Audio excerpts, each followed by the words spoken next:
Sir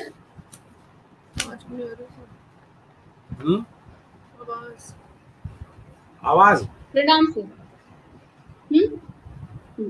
आवाज आ रही है मेरी? आवाज नहीं आ रही है? एकदम नहीं मेरी आ रही है आवाज? हाँ, आपकी बिल्कुल क्लियर आ रही है, एकदम साफ आ रही है आवाज। मेरी आवाज सुनाई दे रही है? साउंड यार।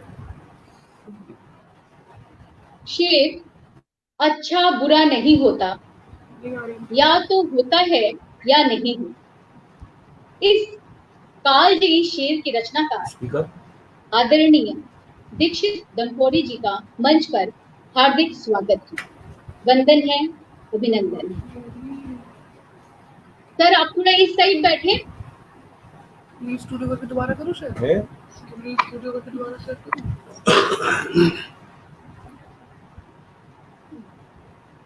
तो आज सभी दर्शकों को मैं अल्पना सिंह, शब्दाक्षर की साहित्य मंत्री, सर को आवाज नहीं सुनाई दे रही है। सर आप हेडफोन लगा लें।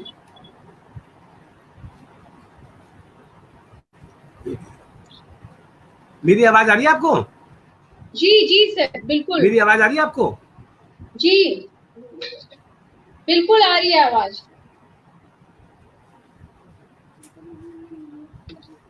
सर आपका म्यूट तो नहीं है?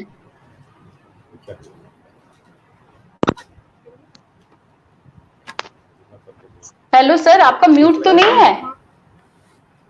हाँ म्यूट अभी सुनाई दे रही है? हाँ आपकी आवाज आ रही है सर। आपको आपका वहां पे म्यूट तो नहीं है सर? साउंड बढ़ाइए सर, साउंड बढ़ाइए। और म्यूट तो नहीं है आपके यहाँ सर? म्यूट तो नहीं है? क्या कह रहा है ये? अभी आ रही है अभी आवाज सर? मेरी आ रही है आपको? हाँ एकदम आ रही है। आपकी नहीं आ रही? मुझे नहीं आ रही है? यहाँ से तो आवाज बिल्कुल ये स्पष्ट सुनाई दे रही है। दोबारा करते हैं, दोबारा करते हैं। दोबारा अरे डोंट, हम लोग कैंसिल नहीं करेंगे, उनको आने थे।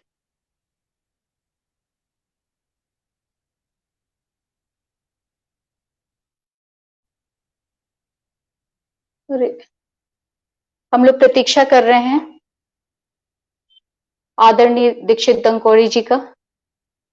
कुछ नेटवर्क प्रॉब्लम है, खलल डाल रहा है। आई। हाँ सर अभी सुनाई दे रही है? हाँ बिल्कुल सुनाई दे रही है। हाँ चलिए ये अच्छा होगा। प्रणाम सर। हाँ आप सुन लें। एक मिनट। हाँ इससे आती है आवाज? अभी आवाज?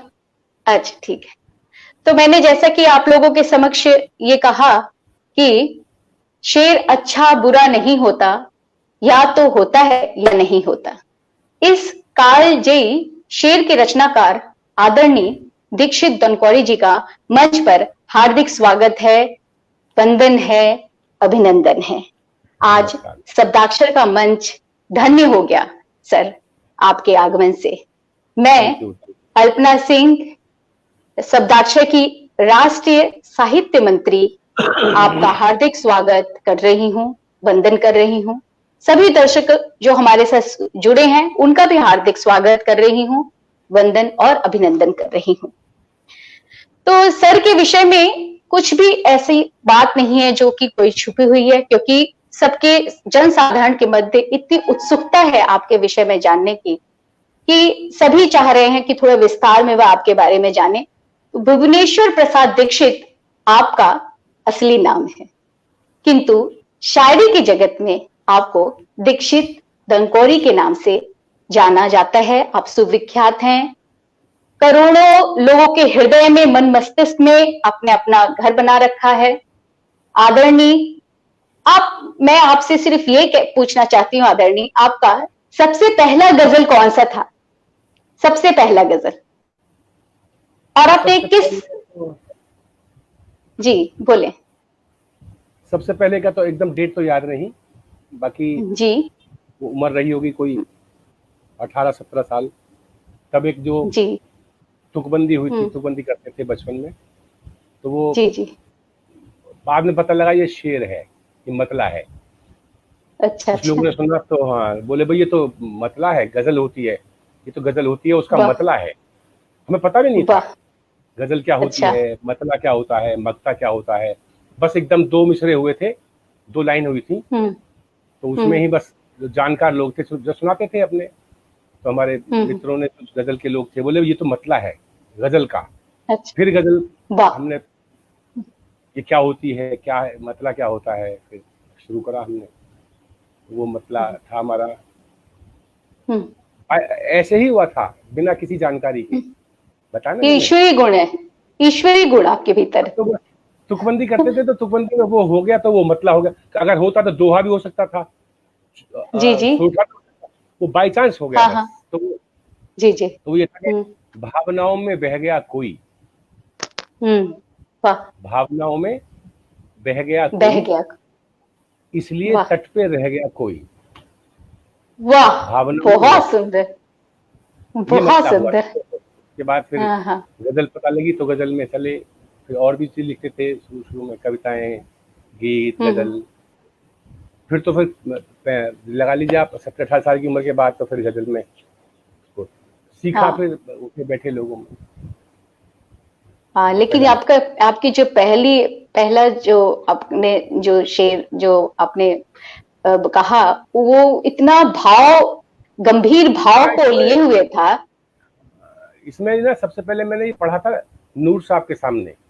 कृष्ण बिहारी नूर साहब अच्छा। बहुत बड़े शायर थे, हम्म तो उधर हम्म बिजनौर हम्म बिजनौर जिले में हमारी नंसाल है, वहाँ पे एक गोष्ठी में आए हुए थे वो। तो हम भी बस, जी जी। हमने कहा था अब हम भी कुछ पढ़ें, तो हम हम्म बोले बेटे पढ़ो। तो जो हमने उनके सामने ही पढ़ा तो वो बड़े बहुत खुश हुए। अरे बोले वाह इतना हम्म। शानदार मतलब, इतना शानदार। मैं हिसाब तो बस हुआ है। तो बोले आओ इस प्रस्तुत थे गजल को ना। सुना। हाँ। हाँ, बहुत सुंदर, फिर वो पूरी गजल बहुत सुंदर। पूरा सब के सामने, आशीर्वाद पहला मिला था मुझे कृष्ण बिहारी नूर हाँ साहब हाँ।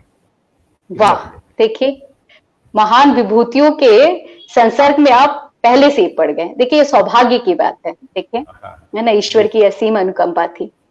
बिल्कुल। उसके बाद आदरणीय प्रधानमंत्री जी ने संसद में अपने पक्ष को प्रबलता से रखते हुए आपकी गजल के कुछ शेर को उन्होंने उद्धृत किया।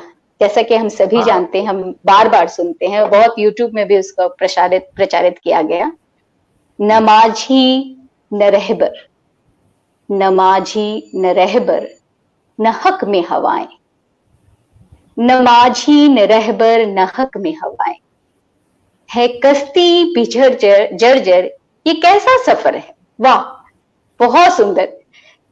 सर आदरणीय, मैं चाहती हूँ कृपा करके आप इस गजल की कुछ और पंक्तियों को निवेदित करें, ये क्योंकि आपके सौभाग्य मुंह होता है, से सुनेंगे तो। जी जी। ये किसी भी शेर का सौभाग्य होता है कि वो इतने बड़े लेवल पे, इतने बड़े हम्म। आदमी द्वारा पदासीन प्रधानमंत्री जी लोकसभा में बोल रहे हैं। पता नहीं कैसे उनके पास पहुंचा, कैसे उन्होंने अपने जी। भाषण में उस परिस्थिति के अनुसार उस शेर को ढाल के अपनी बात कही। मुझे तो बड़ा अच्छा लगा बहुत था। सुंदर। हम्म। तो ये शेर भी मैं अर्ज कर देता हूँ, और भी इसके शेर पढ़ देता हूँ। जी जी जी। स्वागत है। इसका इसका मतला गजल का है, पूरी गजल है ये। इसका मतला है हम्म। कि खुलूसो मोहब्बत की खुशबू से तर है। वाह। असल में है क्या कि जब हम पहले शुरू से बचपन से ही और अब भी हम्म देखते हैं कि जब लोगों के घरों में जाते हम्म। हैं, बड़े बड़े सो कॉल्ड बड़े लोग होते हैं ना, जी जी। बड़ी बड़ी हम्म कोठियां, बड़े बड़े बंगले, उनके बाहर लिखा रहता हम्म है कुत्तों से हम्म। सावधान। जी जी तो जी। मेरे दिमाग में आता था, मैंने कि हाँ ये इंसान रहते हैं कुत्तों से सावधान लिख रहे हैं, है ना। अगर कुत्ते अगर उनके हैं तो विडंबना है। हाँ। हाँ कुत्तों से सावधान। हमारे देश में लिख रहे हैं कुत्तों से सावधान, जिस घर में रह रहे हैं उसके लिए लिख रहे हैं जी कुत्तों जी। से सावधान। तो बचपन से एक हम्म थॉट था दिमाग में, कुत्तों से हम्म। सावधान क्यों रहे भाई, तुम बांध के रखो, तुम्हारे पास कुत्ते हैं तो मेरे जी जी। दिमाग में था ऐसा क्या क्यों लिखते हैं। तो मेरा एक शेर हुआ था ये, और मेरे दरवाजे पे हम्म। लिखा हुआ शेर ये। आप कभी अच्छा। बहुत। हाँ, ये शेर जो पढ़ रहा हाँ हूँ इस गजल का, हाँ हाँ। ये जी मेरे जी जी। दरवाजे पे लिखा हुआ है।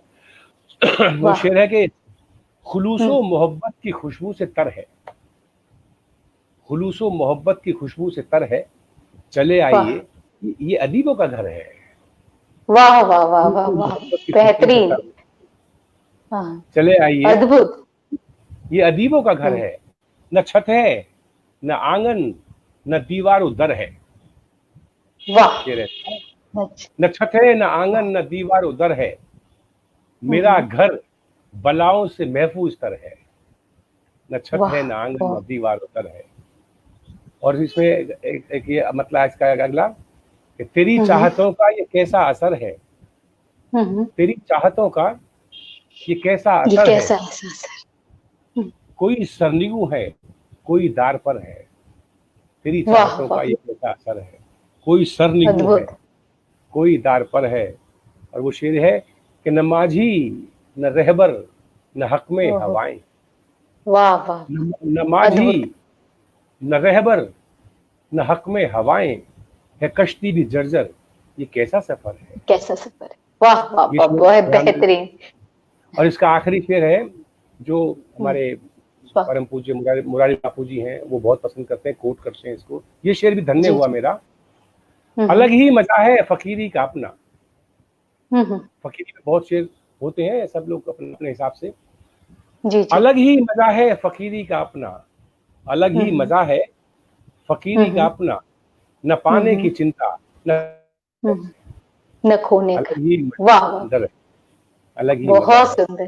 फकीरी का, न पाने की चिंता न खोने का डर। जी। कितने गंभीर भाव एक एक शब्द में पिरोए हुए हैं कि एक एक शेर पर अगर व्याख्या किया जाए तो कितनी पंक्तियों, कितने पेजों की, पृष्ठों की व्याख्याएं की जा सकती हैं। एक हाँ एक वो शेर, शब्द जो है। हाँ जी। शेर या दोहा या कुछ भी, वो हमने पढ़ दिया, लोगों ने सुन लिया, पाठकों ने पढ़ लिया, लेकिन उसके हम्म, पीछे बड़ा बड़ा बड़ा चिंतन होता है। उस शब्द को बहुत। रखना, हाँ इधर उधर नहीं होना। तो जब वो चीज मार करती है, जब वो कोटेबल होता है, हम्म, कुछ भी हो, तभी तो दोहा उसकी भी हो। हम्म, जी। रचनाकार की जो गंभीर सोच है, चिंतन है, हाँ इसलिए हाँ, एक एक रचना बनने में, एक दो दोहा या दो ये पंक्ति बनने में कितना वक्त लग जाता है। क्योंकि एक्चुअली जो रचनाएं होती है वो हमारे अनुभूति, हमारे विचारों की गंभीरता, वो हमारी रचनाओं से व्यक्त होती है और वही हमारी रचना को रचना बनाता देखिए औरों का तो पता है। नहीं, और लेकिन कभी कभी तो ऐसा होता है कि एक मिसरा आ गया जहन में, थॉट भी है, हम्म, मिसरा भी है, लेकिन उसको कई कई महीने हो जाते हैं उस पर गिरह लगाने में। जी जी जी, महीनों बिल्कुल। ऐसे नहीं लिख दिया हमने तो, हम्म ऐसा नहीं, फिर उसमें एक मिसरा, दो मिसरे, चार मिसरे, 10 मिसरे, फिर आके कोई ना कोई हम्म, फिट होता है। बहुत टाइम फिट लगता है होता ऐसे। है। जी। नहीं नहीं, ये साधना तो है ही सर, बहुत साधना है। और आपके, आपका व्यक्तित्व जो है आज इतना, साधना का ही, ये मनुष्य की तपस्या ही उसको इस कोटि तक पहुंचाती है। इसका दूसरा कोई उदाहरण नहीं होगा। आपको देखने के जी। पश्चात तो यही पता चलता है मुझे। आदरणीय मुरारी बापू जी निरंतर अपने प्रवचनों में, निरंतर आपकी पंक्तियों को वह जन साधारण को प्रेरित करने के लिए पढ़ते ही रहते हैं। मैंने कई बार आस्था चैनल में उनके प्रवचन सुने हैं और हम्म। उन्होंने ही आपकी दो, मैं एक गजल की दो पंक्ति वो पढ़ती हूँ। हाँ, अब हाँ जी। सुनाने के लिए मत कहना, अभी बाद में सुनाएंगे बीच में, और बातें अच्छा करते हैं ना, ठीक है ठीक है, चलेगा। तब तब हम हाँ बस लोग पूछिए। बात, हाँ ठीक है, जी। निश्चित रूप से।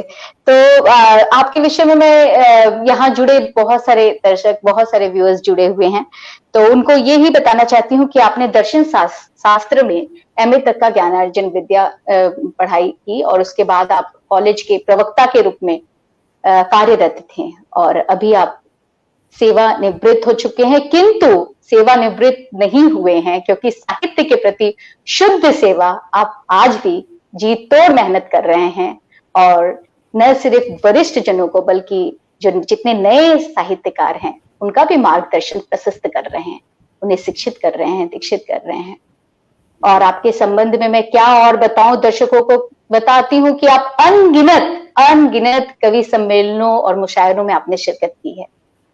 और जैसे कि मैं आगे बताती हूँ कि Pakistan, England, tobacco, Kenya, Mauritius, Nepal, ऐसे अनगिनत देश विदेश में आपने काव्य गोष्ठी एवं मुशायरों में अपने शिरकत की है और देश का नाम बुलंदी पर पहुंचाया है। कहीं ना कहीं पूरे भारत देश को आपने भारत देश का प्रतिनिधित्व किया है और यह हम भारतीयों के लिए बड़े फक्र की बात है कि आप जैसे विभूति हमारे भारत भूमि में जन्म आपने ग्रहण किया और हमारा देश धन्य हो गया आपके जैसे व्यक्तित्व को, प्रखर व्यक्तित्व को पा करके।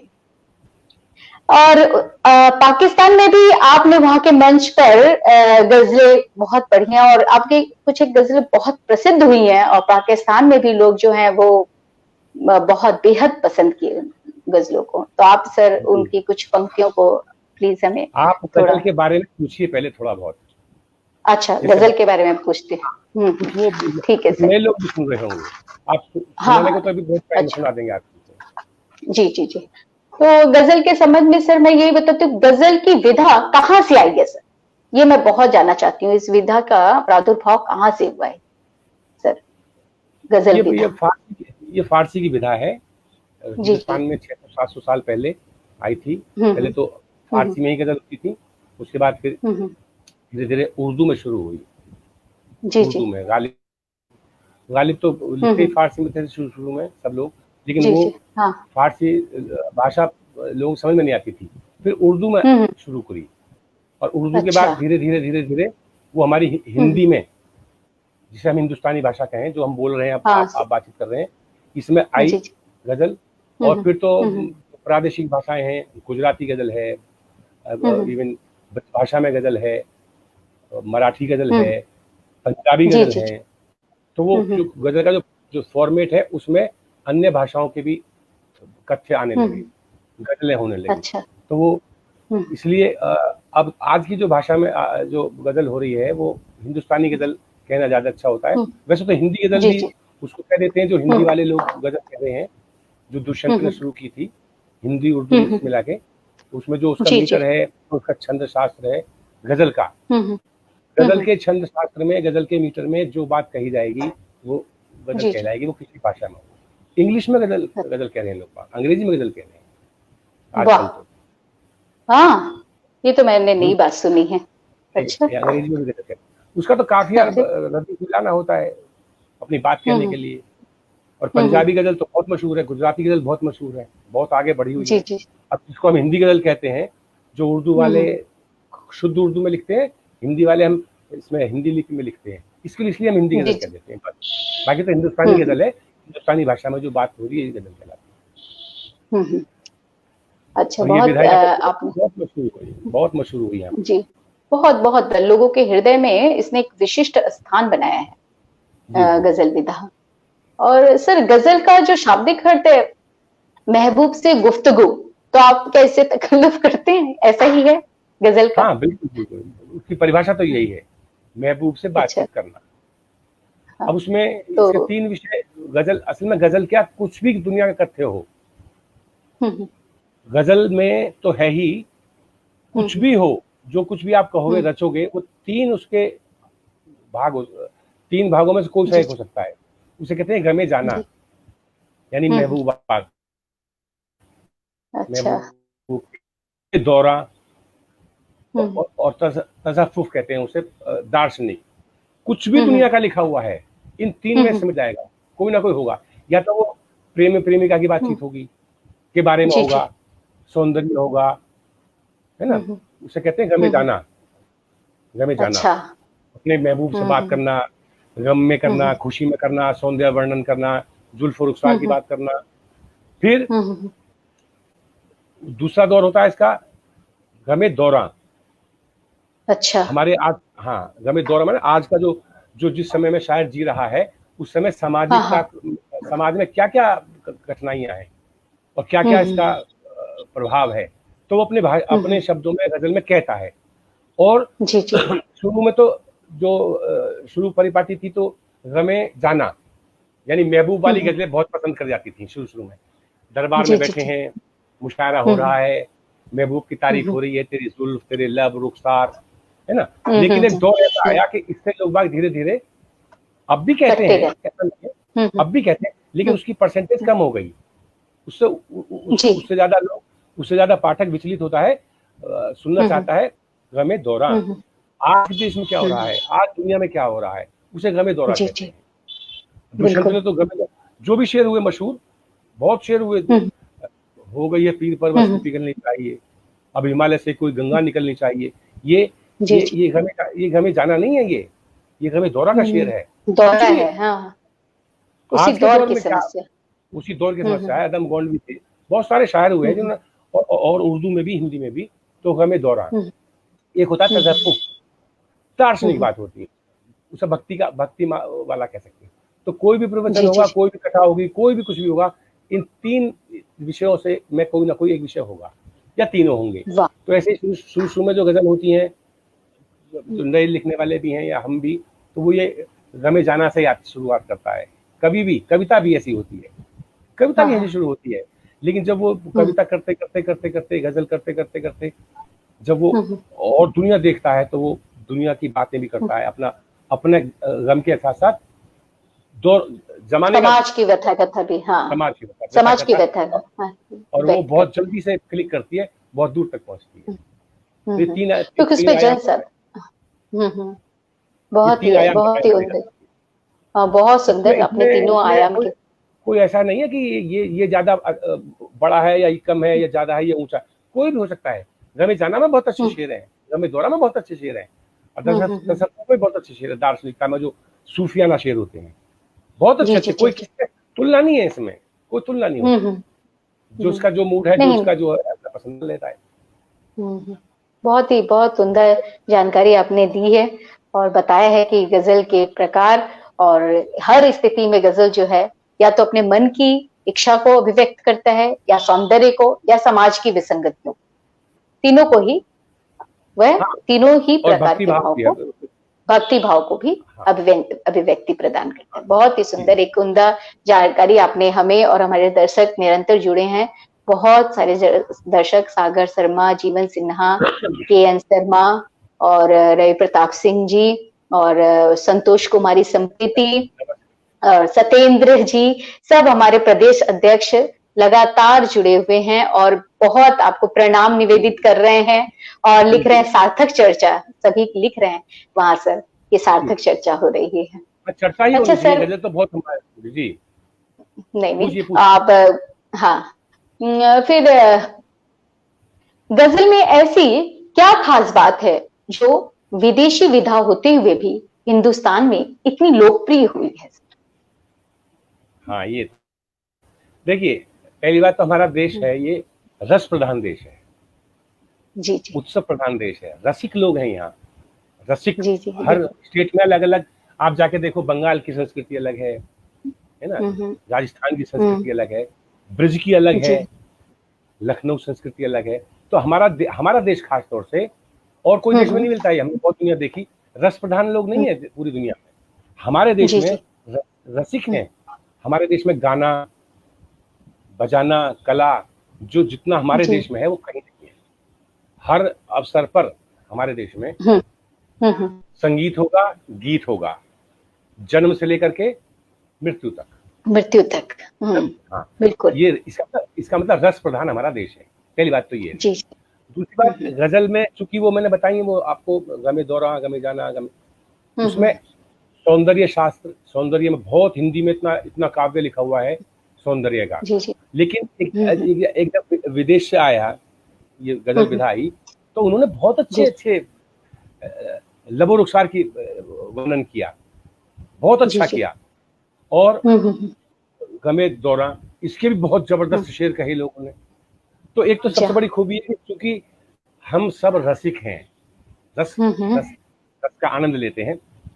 और गजल में, एक गजल में सबसे बड़ी खूबी जो मैं मानता हूं वो ये है कि आप 5-7 शेर कहेंगे, तो उस 5-7 शेर में आप 5 रस अलग अलग कर सकते हैं। बिल्कुल, ऐसा बंधन। पहला शेर आप गमे जाना कर सकते हैं, महबूब पे कर सकते हैं। दूसरा शेर देशभक्तियां कर सकते हैं। तीसरा शेर समाज पे कर सकते हैं। चौथा शेर भक्तियां कर सकते हैं। वाह, गीत में होता है, आप गीत लेके चलेंगे तो गीत का एक रिदम है, जो एक सब्जेक्ट ले लिया आपने, वो पूरा गीत उसी पे उसको पूरा अंत तक उसको निभाना है। जी, हाँ, वो निभाना है। लेकिन गजल में ऐसा नहीं है। आप पहला शेर आप महबूब से बातचीत, उसके लब और रुखसार की तारीफ कर दो, बहुत कड़ी आपको। दूसरा उसके गम में कर दो, विछोह में कर दो, और तीसरा देशभक्ति का कर दो।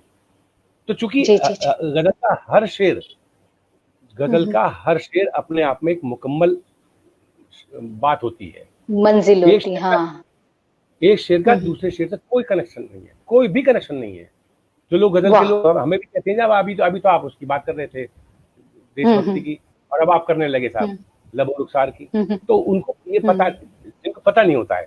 असल में एक शेर जब आदमी कहता है तो वो सुनने वाले जो शौकीन लोग हैं जानते हैं, उसका मतलब ये कि एक शेर हाजिर है। अब वो पिछला शेर गया, जो बात कही वाह वाह हुई कुछ भी, अब जो सब्जेक्ट ला रहा है वो दूसरा, उस पर वाह वाह। एक शेर पूरी कहानी उसमें है, उस शेर में अलग।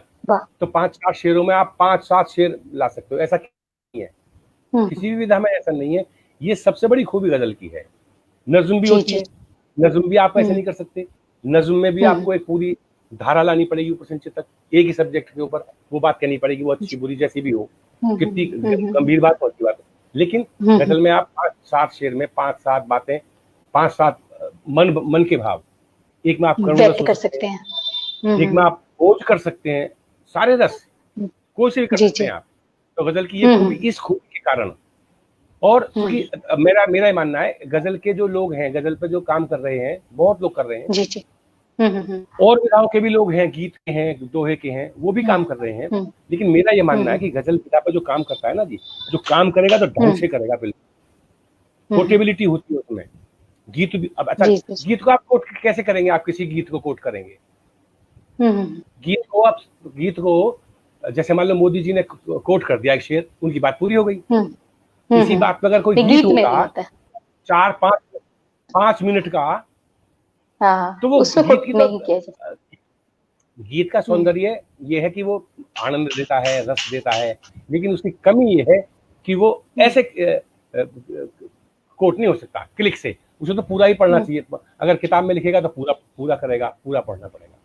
तो ये गजल की शेर की खूबी है, एक शेर में, एक गजल में कितने शेर आप पढ़ लीजिए। जी, बहुत सुंदर, बहुत ही उम्दा जानकारी।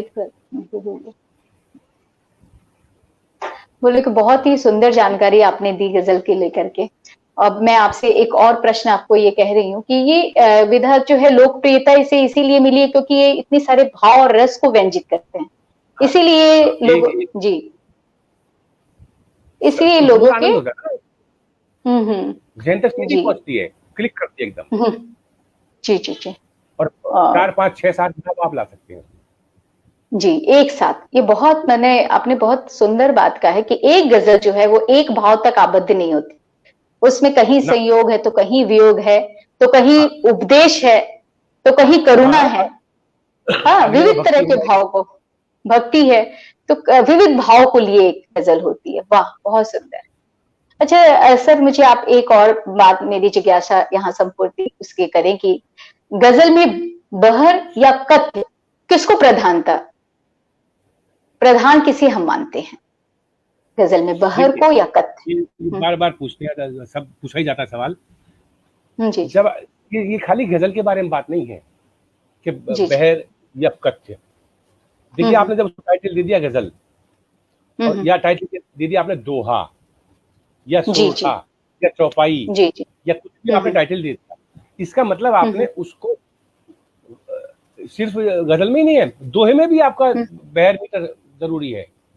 बहर उसका कथ्य तो है, लेकिन वो जब हम सुनेंगे, कथ्य को जब मानेंगे। अगर गजल कह रहे हो, अगर शेर कह रहे हो, गजल कह रहे हो, दोहा कह रहे हो, दोहा भी आपने कहा कि दोहा है, उस दोहे में आपने कुछ बहुत बढ़िया कथ्य कह दिया, बहुत जबरदस्त, लेकिन वो दोहे के मीटर में नहीं है, तो हम उसको नहीं मानेंगे, क्यों? वो तो एक बात हो गई आपकी।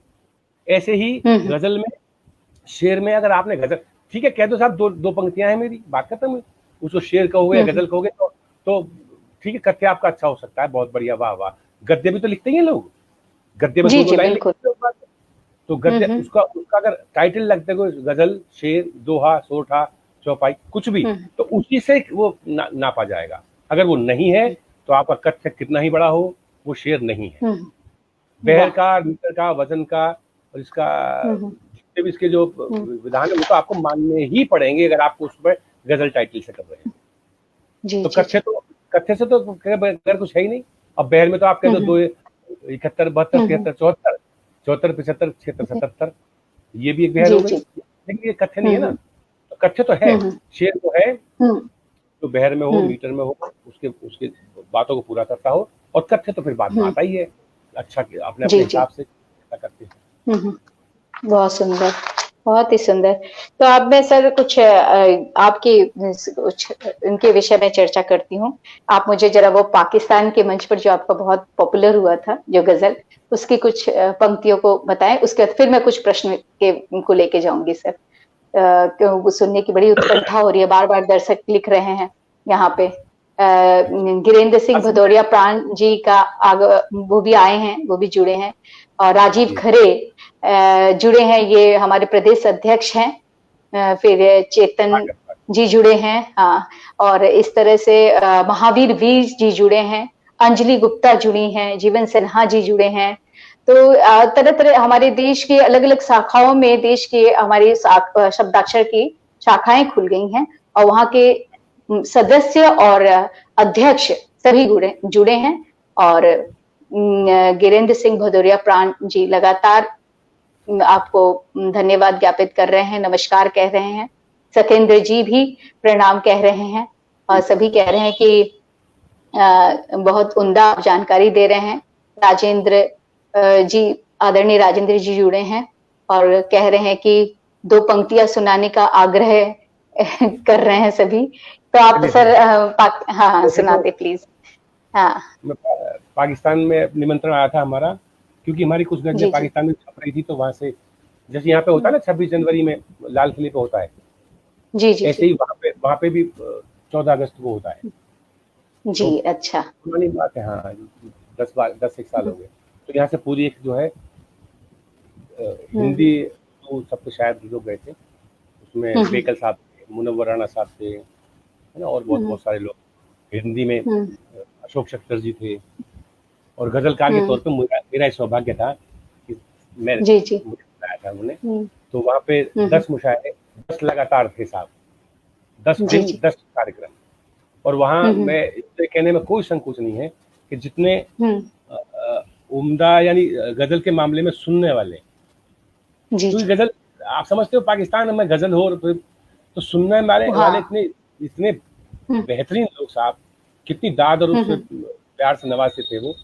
तो वहाँ पे वो गजल एक बड़ी मशहूर हुई थी उस पे, इसलिए वो जिक्र होता है कि वहाँ पे मेरा इसमें गजल में एक शेर आएगा।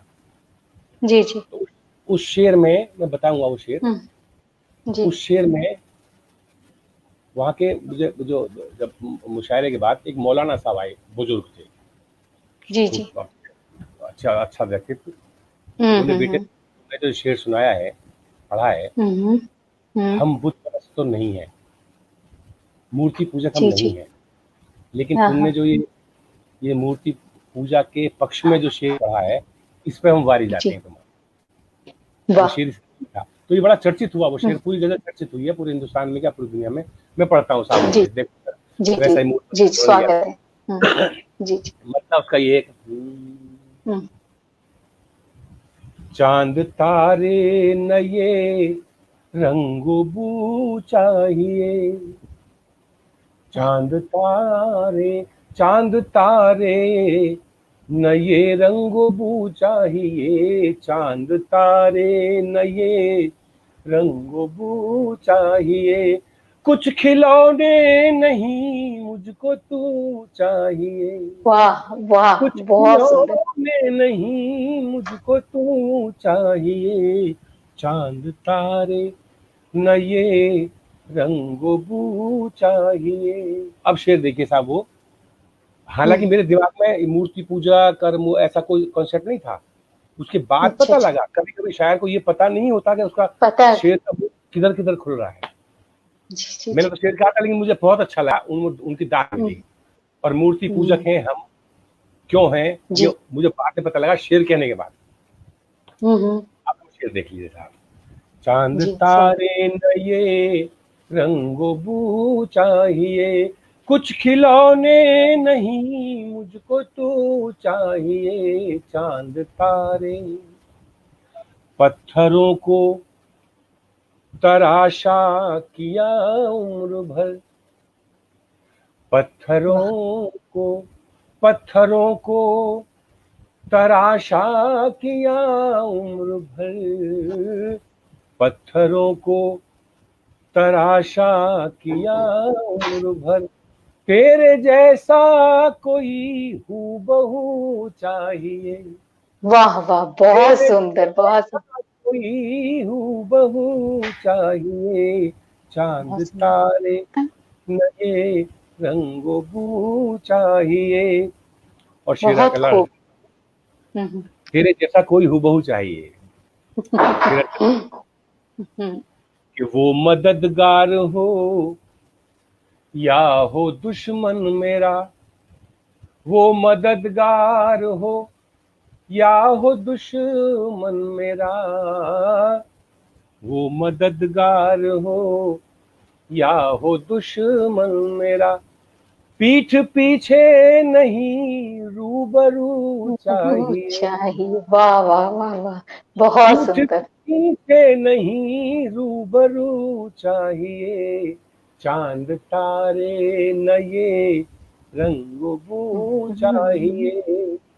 और वो मैंने कहा था ना, गमे गमे दौरा, वो शेर पीठ पीछे नहीं रूबरू चाहिए, अब हवाएं भी रचने लगी साजिशें, अब हवाएं भी रचने लगी साजिशें, अब हवाएं भी रचने लगी साजिशें, अब चरागों को भी कुछ लहू चाहिए, अब चरागों को भी कुछ लहू चाहिए, चांद तारे नए रंगो बू चाहिए। और आखिर शेर इस गजल का बहुत जी अच्छा लगता है लोगों को। वो स्वागत। मिलेगा यकीनन मगर शर्त है, वो मिलेगा यकीनन मगर शर्त है, वो मिलेगा यकीनन मगर शर्त है, आखिरी सांस तक जुस्तजू चाहिए। वाह वाह वाह, आखिरी सांस तक जुस्तजू चाहिए, चांद तारे नए रंगो बू चाहिए, कुछ खिलौने नहीं मुझको तू चाहिए, चांद तारे। ये गजल बहुत वाह। जी। अरे कितना सुंदर आपने सुनाया है, बेहतरीन प्रस्तुति। एक एक शब्द हूबहू चाहिए, जो तो एक एक वर्ड शब्द जो है वो इतना जाके सीधे अंतरात्मा को लग रहा है सर। सचमुच इसके प्रसिद्धि का तो कारण है, क्योंकि एक एक शब्द जो है लग रहा है जैसे दिल से निकली है और दिल तक पहुंच रही है। बहुत ही बेहतरीन, बहुत ही बेहतरीन, बहुत ही सुंदर। और सभी यहाँ पे सविता पांडे जी, नवीन कुमार सिंह जी, जसवीर सिंह जी, रमाकांत जी, सुरेश चौधरी जी, संस्कृत के आचार्य, हमारे देश के बहुत बड़े कवि, हस्ताक्षर कवि है सुरेश चौधरी जी, महावीर सिंह जी। नमस्कार। हाँ, फिर जी कलकत्ता की, हाँ बिल्कुल सभी लोग। सत्येंद्र जी दत्त जो है हमारे असम के अध्यक्ष हैं शब्दाक्षर के, लगातार बोल रहे हैं मन मोह लिया।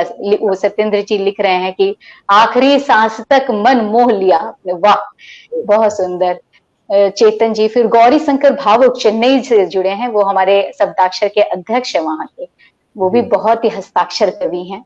तो सारे, अनिल ओझा जी, रवि प्रताप सिंह जी और संतोष कुमार संप्रीति दिल्ली की हमारी अध्यक्ष हैं शब्दाक्षर की। तो इस तरह करके बहुत अच्छी संख्या में लोग आपको निरंतर सुन रहे हैं, और अपना वो हम सभी का ये अहोभाग्य है कि आपके साक्षात्कार के हम सभी एक महत्वपूर्ण हिस्सा हैं। और बहुत ही लिख रहे हैं कि सुरेश जी को काफी पसंद आ रहा है। अविस्मरणीय चर्चा लोग लिख रहे हैं सर। सचमुच ये एक ऐतिहासिक कार्यक्रम ही है सर। जहां आप हैं वहां तो इतिहास, आप अपने आप में इतिहास का प्रतिनिधित्व ही करते हैं सर। अच्छा सर, एक प्रश्न मैं आपके समक्ष रख रही हूँ कि गजल कहने के इच्छुक नए रचनाकार के लिए आपका क्या राय होगा? क्योंकि आज मैं देख रही हूँ इतने संख्या में लोग गजल लिख रहे हैं, हर दिन 2, 3, 4 गजलें लिख रहे हैं। जबकि मैं आपसे और भी कुछ वरिष्ठ गजलकार से जो मेरी बातें हुई तो उन्होंने मुझे कहा कि एक गजल बनाने में उनको सालों साल लग जा रहा है। वहां जितने नए रचनाकार हैं वो एक एक दिन में 4-4 गजलें किस तरह लिख रहे हैं? मैं ये बहुत ही जिज्ञासु हूँ ये जानने के लिए। आप थोड़ा मार्गदर्शन करें हमारा। जी, नए तो सब होते हैं, हम भी कभी नए थे। मैं आपको बताऊं कि हमारे एक मुशीर जिंजानवी साहब हुआ करते थे, एक बुजुर्ग शायर, अब तो नहीं है दुनिया में। तो देखो, नया तो होगा ही होगा, बिना नए के तो पुराना होता है। हम भी नए थे, सब नए होते हैं, लेकिन उसमें सिर्फ अंतर इतना होता है कि जो भी नए लोग लिख रहे हैं, कोशिश कर रहे हैं, उनको अगर सही दिशा मिल जाए, क्योंकि जो आपके बहुत लोग लिख रहे हैं, पहली बात तो वो इसलिए लिख रहे हैं कि उनको मंच का आकर्षण है। अच्छा, मंच का आकर्षण है बहुत से लोगों को, क्योंकि गजल विधा, हाँ, गजल विधा बहुत लोकप्रिय है मुशायरों में, कवि सम्मेलनों में, यानी गीतकार भी गजल सुनाएंगे का जरूर, ऐसी स्थिति हो रही है। तो मंच का आकर्षण अगर है तो आप मंच पर देखिए क्या कहा जा रहा है, और आपको कोई पुख्ता काम करना है, लिखित का आकर्षण है, किताब में हमारे शेर अच्छे हो जाएं, तो आप किताबों को देखिए क्या लिख रहा है। तो और पहले ये तय करिए, सिर्फ गजल वाला नहीं, गजल पहले ये देखिए, कोई भी गजलकार हो, गीतकार हो, कोई भी साहित्यकार, वो अपने आप से पूछे कि मैं क्यों लिख रहा हूँ, क्यों मैं गजल लिख रहा हूँ, क्यों मैं गीत लिख रहा हूँ। उसकी तबीयत में, उसके मिजाज में है कि नहीं है। अगर आपका गजल का मिजाज नहीं है, जैसे कि मेरा मिजाज गीत का नहीं है, नहीं है, तो ये कोई बहुत लोगों का नहीं है। क्रिकेट का नहीं है मेरा मिजाज, तो इसमें क्या हुआ? फुटबॉल का नहीं है मेरा मिजाज। तो ये मिजाज आपका अगर है गजल का, तो आप, मैं देखो शुरू में भी लिखता था गीत भी, दोहे भी, कहानी भी, छंद भी, सोठा भी, लेकिन जब वो मुझे बताया गया, जो लोग मुझे अच्छे लोग थे, मुझे बताया गया कि ये जो तुम जो लिख रहे हो ना, ये तुम जो गीत भी लिखते हो या दुआ भी लिखते हो, उसमें गजल की खुशबू आती है, गजल का मिजाज है। जैसे मैं एक उदाहरण दूंगा, आप वसीम बरेलवी साहब हैं, ठीक है, बहुत बड़े शायर हैं, गीत भी लिखते हैं, बहुत अच्छे गीत लिखते हैं, ठीक है। उनका अगर आप गीत भी देखेंगे तो उसमें गजल का एक फ्लेवर आएगा गीत में भी, क्योंकि वो मिजाज से गजलकार है। ऐसे ही कुछ लोग शायर हैं, कुछ लोग गीतकार हैं, दूसरी विधा में जाएंगे, करेंगे तो कर तो लेंगे जानने के बाद, लेकिन एक वो आएगा वो। तो मेरा मतलब आपको अपने मिजाज को पहचानिए। इसमें मैंने मुशीर साहब का जिक्र किया, मैं घटना बताना चाहता हूँ कि बहुत सारे दर्शक जुड़ रहे हैं, नए लोग भी हैं। मुशीर जिंजानी साहब एक शायर हुआ करते थे, बहुत बुजुर्ग शायर। हम जब जाते थे नए, हमें तो आपने देखा ना, नए लोग, तो नए लोगों की बात करते तो अपना बहुत पुराना जमाना याद आ जाता है, ये। हाँ, गोष्ठियों में जा रहे हैं। अब तो खैर बहुत प्लेटफार्म हो गया, फेसबुक हो गया, अब तो आप लिख दो बस, हुई सब चर्चित हो जाते हैं, चर्चित हो जाएंगे। या पहले तो नहीं होता था, गोष्ठियों में जाते थे तो वो, हम भी बहर काफिया नहीं पता होता बस तुकबंदी करी, शेर, हाँ जी साहब शेर थे गोष्ठियों में। तो दिल्ली में हल्का तशराने अदब, यहाँ पे एक संस्था है, बहुत पुरानी संस्था है, इमाम साहब उसको चलाते हैं, 45 साल से हर महीने गोष्ठी करते हैं, ऐसे काम कर रहे हैं, हम कर रहे हैं। हाँ जी, तो उसमें मैंने जब गजल पढ़ी, शेर पढ़े, तो वो मुशीर जिंजानवी साहब, अरे वाह साहब वाह, क्या बात है, वाह वाह वाह वाह वाह, खूब उत्साह बढ़ा रहे थे। खैर अच्छा लगता है। तो उसके बाद जब गोष्ठी के बाद किसी ने उनसे कहा कि ये मैंने लिखा है किस्सा पूरा कहीं, तो मुशीर साहब आप तो दीक्षित जी का शेर की दाद दे रहे थे, तो बहस में नहीं थे।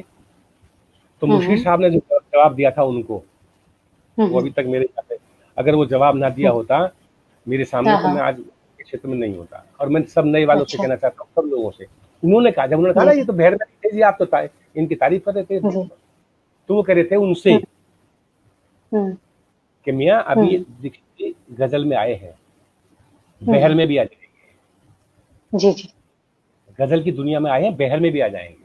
मतलब कोई नया हाँ, कोई नया लिख रहा है तो उसको, आजकल एक ट्रेंड चला है उस्तादी का, फेसबुक पे मान लो किसी बच्चे ने तारीफ कर दी, ठीक है, तो वहीं उसको सिखाना शुरू करेंगे कि तुम्हारे में ये कमी हो गई, तुम्हारे में ये कमी हो गई, तो वो पहले ही अपना बेचारा बैठ जाता है।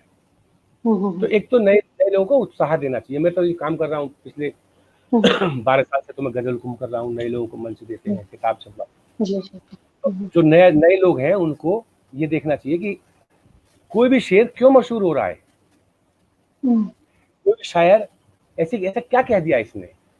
और बहर मीटर का तो आजकल सारी किताबें अवेलेबल हैं, वो तो इतनी बड़ी चीज है नहीं। बहर का और इसका छंद शास्त्र का 10 मिनट का खेल है, सिर्फ 10 मिनट का, इससे ना बनाए।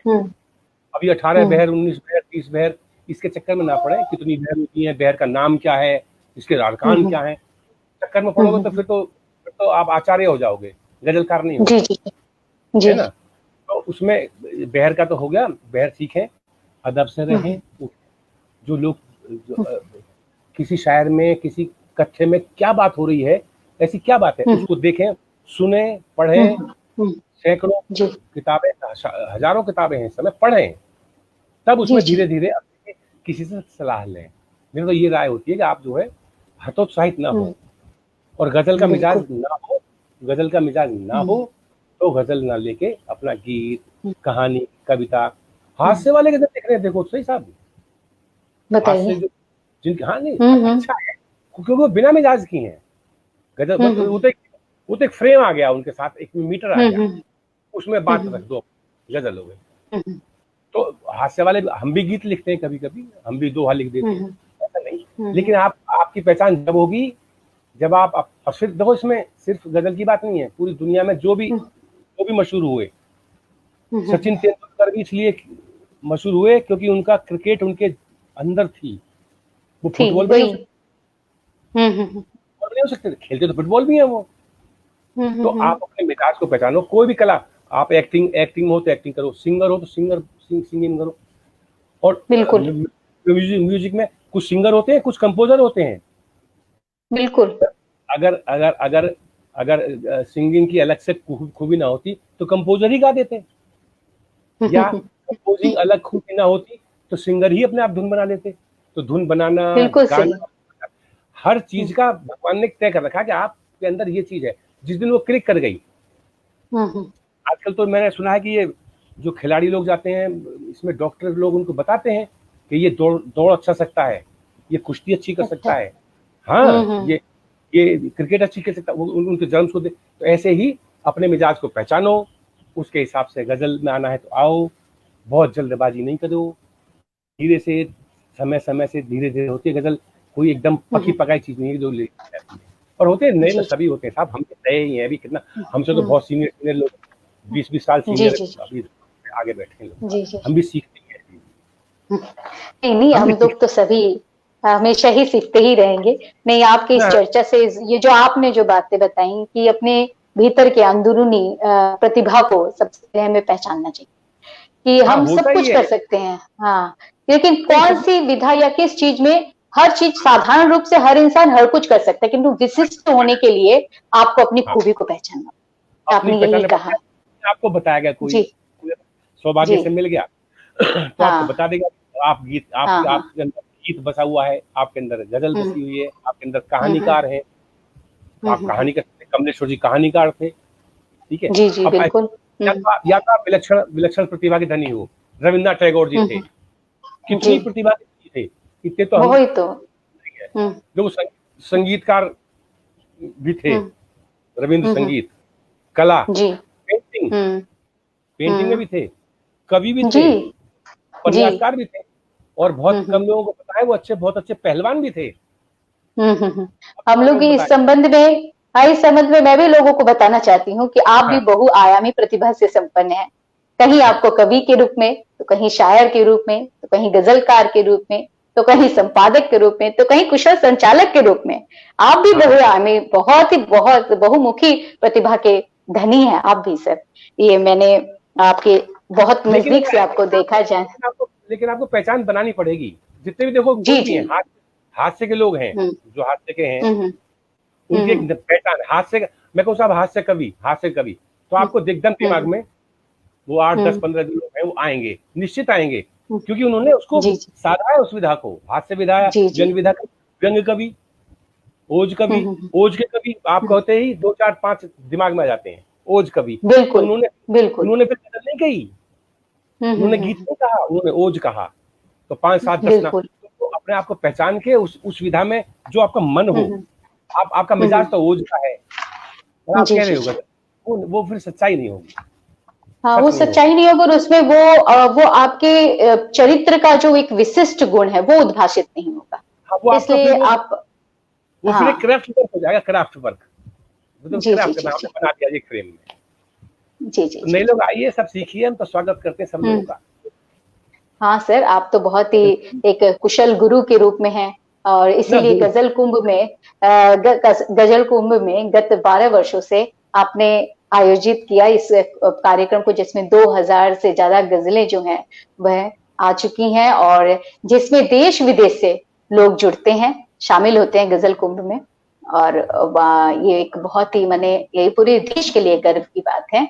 और असल में आपके सर नए लोग आते हैं, तो हमारे जो हमें भी बचपन वो याद आता है, हम जब करते थे मुशायरों में, कभी सम्मेलन में चिट भेजते थे, चिट लिख के, भैया हमें हमारे नहीं, क्योंकि प्लेटफॉर्म देते नहीं, कोई देता नहीं। जी बिल्कुल, नए को चांस देता नहीं कोई भी। तो ये बिल्कुल नहीं। तो एक बचपन से शुरू से एक मन में पीड़ा थी कि हम अगर सामर्थ्य हुई, हम कभी कुछ हुए तो हम, ठीक है, गजल कुंभ करते हैं हर साल, उसमें 250, 300, अब की बात 316 लोग, पूरे देश भर के लोग मंच देते हैं। आप कल्पना करिए, नीरज जी के उसमें नीरज जी आते थे, बेकल जी आते थे, उसमें एक बिल्कुल नए गजलकार, 18 साल का बच्चा उनके सामने गजल पढ़ रहा है, उसको मंच दे रहे थे। बहुत गौरव की बात।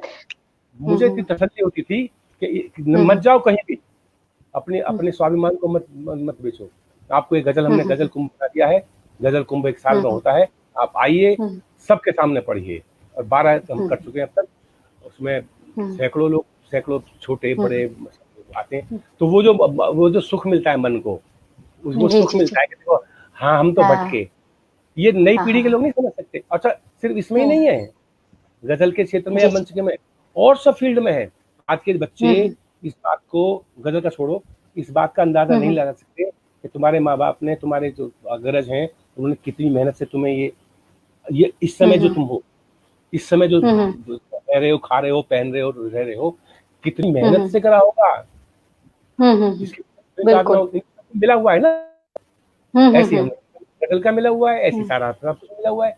तो उनको एहसास कराने के लिए, और ये अपने मन की संतुष्टि के लिए कि भाई कहीं मत जाइए, आप देखिए किसी बड़े से जो आपके आसपास हो, लिख दिखा दो उनसे। और मैं ये भी नहीं कहता साहब गुरु, पहले होते थे गुरु बैठे मसनद पे, चेले चाह रहे हैं, है ना जी, ऐसा भी तो नहीं है। आप श्रद्धा भाव से किसी से पूछ लो, जुड़ जाओ, उसमें गजल मीटर बहत किताबें बहुत हैं, वो पढ़ लो, देख लो, सुन लो, मंच होते हैं, और मंच की लालसा छोड़ दो। मंच पर हम वो हो जाए, ये भी छोड़ दो, लिखो, बढ़िया लिखो। और मैं आपको जो आपके मंच से ये मैं आपको वादा करता हूँ, ये मैं आपको घोषणा भी करता हूँ, कहीं भी देश में, दुनिया में कोई शेर होता है, किसी चाहे अनजान शायर ने लिखा हो, कोई कुछ नहीं जानता हो, छोटा बड़ा शायर हो, मुझ तक पहुंचा दो, पहुंच जाता है। देखो दीक्षित किसी का शेर, तो मेरा ये आपसे निवेदन है, वादा है, उस शेर को बिल्कुल कम से कम 1 करोड़ लोगों तक पहुंचा दूंगा। वाह, ये तो बहुत अच्छी बात है। हमारे शब्दाक्षर से भी बहुत लोग जुड़े हैं, इस बात को जान करके लाभान्वित होंगे निश्चित रूप से। हाँ, बशर्ते कुछ ना कुछ उसमें आग होना चाहिए, कुछ हो जो हमें लगे, और जो सिंगर है उनको लगे। वो मेरे पास साधन है पहुंचाने के, दूर तक पहुंचता है शेर। मेरे बहुत नए बच्चों के शेर, मैं तो बड़ा ताज्जुब करता हूँ कि ऐसा हमने क्यों नहीं कहा, ऐसे शेर कहते हैं। हम सोचते हैं हमने क्यों नहीं कहा है, हम ये तो हम कहते, लेकिन कितनी ईमानदारी होती है। ठीक है, बेईमानी भी करते हैं लोग अपने नाम से इधर उधर करा, लेकिन नहीं, किसी का शेर आया, हमने वहां तक पहुंचाया और वहां से ईमानदारी से दुनिया में पहुंचा, उसका बच्चे का नाम हुआ और हौसला बढ़ा। उसके लिए गजल कुंभ भी है, सब लोगों के सामने पड़ता है, उसकी प्रस्तुति कैसी हो रही है, आपका तरन्नुम कैसा है, आपके हाव भाव कैसे हैं। खाली गजल लिखने से मंच का आकर्षण तो है ही, लेकिन खाली लिखने से काम नहीं चलता, आपकी प्रस्तुति बढ़िया होनी चाहिए, प्रस्तुति भी उतनी ही जोरदार जानदार होनी चाहिए। और वो जरूरी नहीं है कि आपका तरन्नुम में ही हो, तहत में हो सकता है। किसी भी नूर साहब तहत में पढ़ते थे, और लोग तहत में पढ़ते हैं, शेर होता है तहत में पढ़ो, उसमें पढ़ो, प्रस्तुति होती है, उसके लिए मंच हम देते हैं। बस मन हम क्या देते हैं, सब हमारा टीम है, पूरा वर्ग, वो हर साल काम करते हैं। अब कभी देखो भगवान ने चाहा तो करेंगे जनवरी में। वाह, बहुत सुंदर, बहुत ही सुंदर। आपने हमारे सभी साहित्यकार को और शब्दाक्षर के भी साहित्यकार को आपने ये अपना रास्ता उन्हें दिखा दिया कि सबको, सारे समाज को आपने बता दिया कि कुछ नवीन, कुछ अद्भुत, कुछ अनोखा, कुछ गंभीर, कुछ अद्भुत भाव हो तो वो रचनाएं आप तक प्रेषित की जा सकती है, आप उसे मंच देंगे। और जब मुजवानी सब पहुंचता है, सब जगह पहुंच जाता है, ये शेर हुआ, ये शेर हुआ। और ऐसा कुछ नहीं है कोई बड़ा शायर ही बड़ा ये शेर कहेगा, एक तो एक दिमाग से ही बात निकाल लो सब लोग। नहीं, बिल्कुल नहीं। हाँ, बिल्कुल सही आप कह रहे हैं। भगवान किसी के भी अच्छी बात जहन में कुछ भी, हाँ, गीत गजल तो कुछ भी हो, कोई हो सकता है, किसी को सुन सकता है। हमारे अंदर ये बहुत है बात कि साहब बड़े शायर ने कह दिया तो ना, ठीक है, बड़े शायर होते हैं, अच्छा ही कहते हैं, लेकिन अनजान शायर भी, नया कई सारे बच्चे, मैं बिल्कुल 8-10 तो ऐसे लड़के, मतलब शेर कह रहे हैं, महिलाएं, लड़कियां भी कमाल के शेर कह रहे हैं, कमाल के। लेकिन ये ईमानदारी उन मठाधीशों में है नहीं। मठाधीश है ना, उनमें है नहीं ईमानदारी। कुछ है अच्छे जो उनको ला रहे हैं आगे, उनका भगवान उनको अच्छा फल देगा, लेकिन है नहीं। साहित्य के क्षेत्र में ईमानदारी तो होनी ही चाहिए सर, मुझे तो लगता है कि माँ सरस्वती जो, हाँ, माँ सरस्वती ने जिस पर भी हाथ रखा है और कुछ वो अद्भुत लिख रहा है, तो उसको ईमानदारी से समाज के सामने भी उसे मुखरित होना चाहिए। जिस व्यक्ति ने, जिस बच्चे ने लिखा, साहित्य क्षेत्र में नहीं है, हर फील्ड में है, हर फील्ड में है सर, ये बात बिल्कुल सही है। सर आप मुझे सर आप मुझे वो मुरारी बापू जी ने जो आपकी गजल उस्मान अली खान, एक उम्दा गायक को कहा था गाने के लिए, और उन्होंने बहुत सुंदर गाया है, तो उसके एक शेर को मैं पढ़ रही हूँ, लेकिन उसके बाकी शेर को आप प्लीज पढ़िएगा सर। या तो कबूल कर मेरी कमजोरियों के साथ, या छोड़ दे मुझे मेरी तन्हाइयों के साथ। ये एक ऐसा शेर है, ये पूरी गजल ही, जो कि मुझे लगता है इसकी दीर्घ आयु है और लोगों के युगों युगों तक, पीढ़ी पीढ़ी तक ये जीवित रहेगी, क्योंकि इसमें इतनी अच्छी बात की गई है कि हर मनुष्य के मध्य जो है वह खूबी नहीं होती है। मनुष्य जो है वो कमजोरियों से भी निर्मित होता है, लेकिन आज के, जैसे कि मुरारी बापू जी ने भी कहा ये बात कि कमियों के साथ अगर मुझे कबूल कर तब तो ठीक है, नहीं तो मुझे तू तन्हाइयों में छोड़ दे, अर्थात मुझे तू अपने से दूर कर दे। तो ये इतनी बेहतरीन जो आपने ये गजल लिखी है, इसके मैं कुछ पंक्तियों को आपके मुख से ही सुनना चाहूंगी। हमारे पूरे रवि प्रताप सिंह जी, सागर जी, आनंद जैन जी, जीवन सिन्हा जी, सुरेश चौधरी जी, सभी निरंतर, गिरेंद्र सिंह जी को एक प्रश्न बार बार पूछ रहे हैं, मैं उसे नहीं पढ़ पा रही हूँ, वो बार बार लिख रहे हैं कि सर से आग्रह है पूछिए, लेकिन वो प्रश्न ही मैं नहीं देख पा रही हूँ। आए तो मैं जरा पूछूं। बहुत बहुत लोग जुड़े हुए सर, आप ये वाला डॉक्टर अल्पना जी, जी, हाँ, अच्छा, वो भी जुड़ी हैं। आपके प्रशंसक, आपके फॉलोअर्स, आपके मित्र, सभी जुड़े हुए हैं सर। तो और सभी एक टक देख रहे हैं, आपके एक एक वचन को सुन रहे हैं, और कुछ गजलें निश्चित रूप से आपके मुखारबिंद सुनना चाहेंगे हम सर। अच्छा लगता है देखिए, अच्छा तो लगता है जब हमारा कहा हुआ बड़े लोग कोट कर जी, अपने प्रवचन में अपनी बात को बताने के लिए इसमें हाँ, खाक सागर वजनदार बनाने के लिए आपके आपके शेरों को हाँ कोट करते हैं दृष्टांत रूप। जी सर। मोदी जी पढ़ते हैं, वो पढ़ते हैं तो फिर जी जी लगता है कि हाँ हमारा कुछ। लेकिन मैं एक बात बीच में बता दूं, कई लोग संचालक भी आपके इसमें जुड़े हुए हैं। जी जी। मैं कभी आपने सुना होगा कि बड़े शायर हम्म। कभी कभी बड़े हल्के शेर कह देते हैं। जी हल्के, बिल्कुल।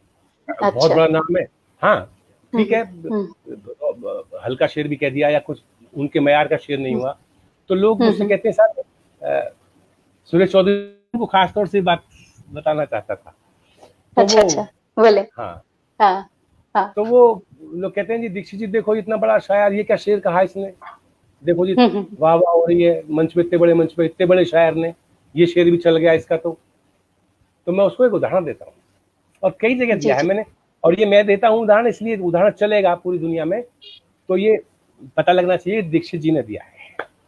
तो जब ये जी जी कहते हैं ना बिल्कुल। कि आके जो है इतने बड़े शायर का देखो हल्के हल्के शेर भी चल जाते हैं जी, है ना। तो मैं उसको जी जी। एक बात बताया करता हूँ, हमारे गांव में एक लाला जी से एक कोई कह रहे थे आज सज्जन कि जी दूध की जी। दुकान है ना, फलाने की दूध की दुकान जो है हम्म। वो बहुत दूध का काम बहुत अच्छा है जी, आधा पानी हम्म। पेल रहा है उस टाइम, हाँ दूध का काम बहुत बढ़िया है। तो उस लाला जी ओके। ने जो उत्तर दिया मुझे वो है काम का, कि दूध का काम बहुत अच्छा है जी, इसमें तो पानी चलता है बेच रहा है वो। तो लाला जी उसको क्या उत्तर देते हैं, वो ये कह रहे थे कि उसको यहाँ तक आने में 20 साल लग गए। जिस अच्छा। पानी की आप बात कर रहे हो, हम्म। यानी दूध में जो पानी मिला के बेच रहा है, वो पाव भर पानी मिलाता है 2.5 किलो दूध में, उसको 20 साल लगे हैं इस काम में, जी जी। और तुम आज से ही हाँ पानी मिलाना सोच। तो मतलब हाँ। तुम जो बहुत बहुत बड़े शायर का कुछ भी कह देना, वो तो खड़ा हो जाएगा मंच में तो ताली भी बज जाएंगी, कुछ जी कह जी जी देगा तो ताली बज जाएंगी।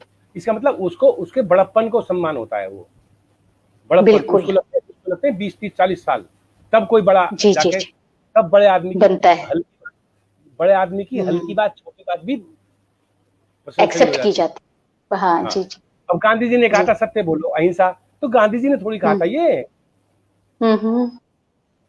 सत्य अहिंसा का तो हमारा बहुत पुराना, गांधी जी ने कहा, तो चूंकि गांधी जी ने कहा है, खुद बड़े थे वो, इसलिए। अब मैं कहूँ साहब मेरे कौन मान रहा है, मैं कहूँ सत्य बोलो अहिंसा रखो, तो ठीक है तुम कह जाओ, तुम बड़े होगे तो तुम्हारे कहे में भी जान जान होगी।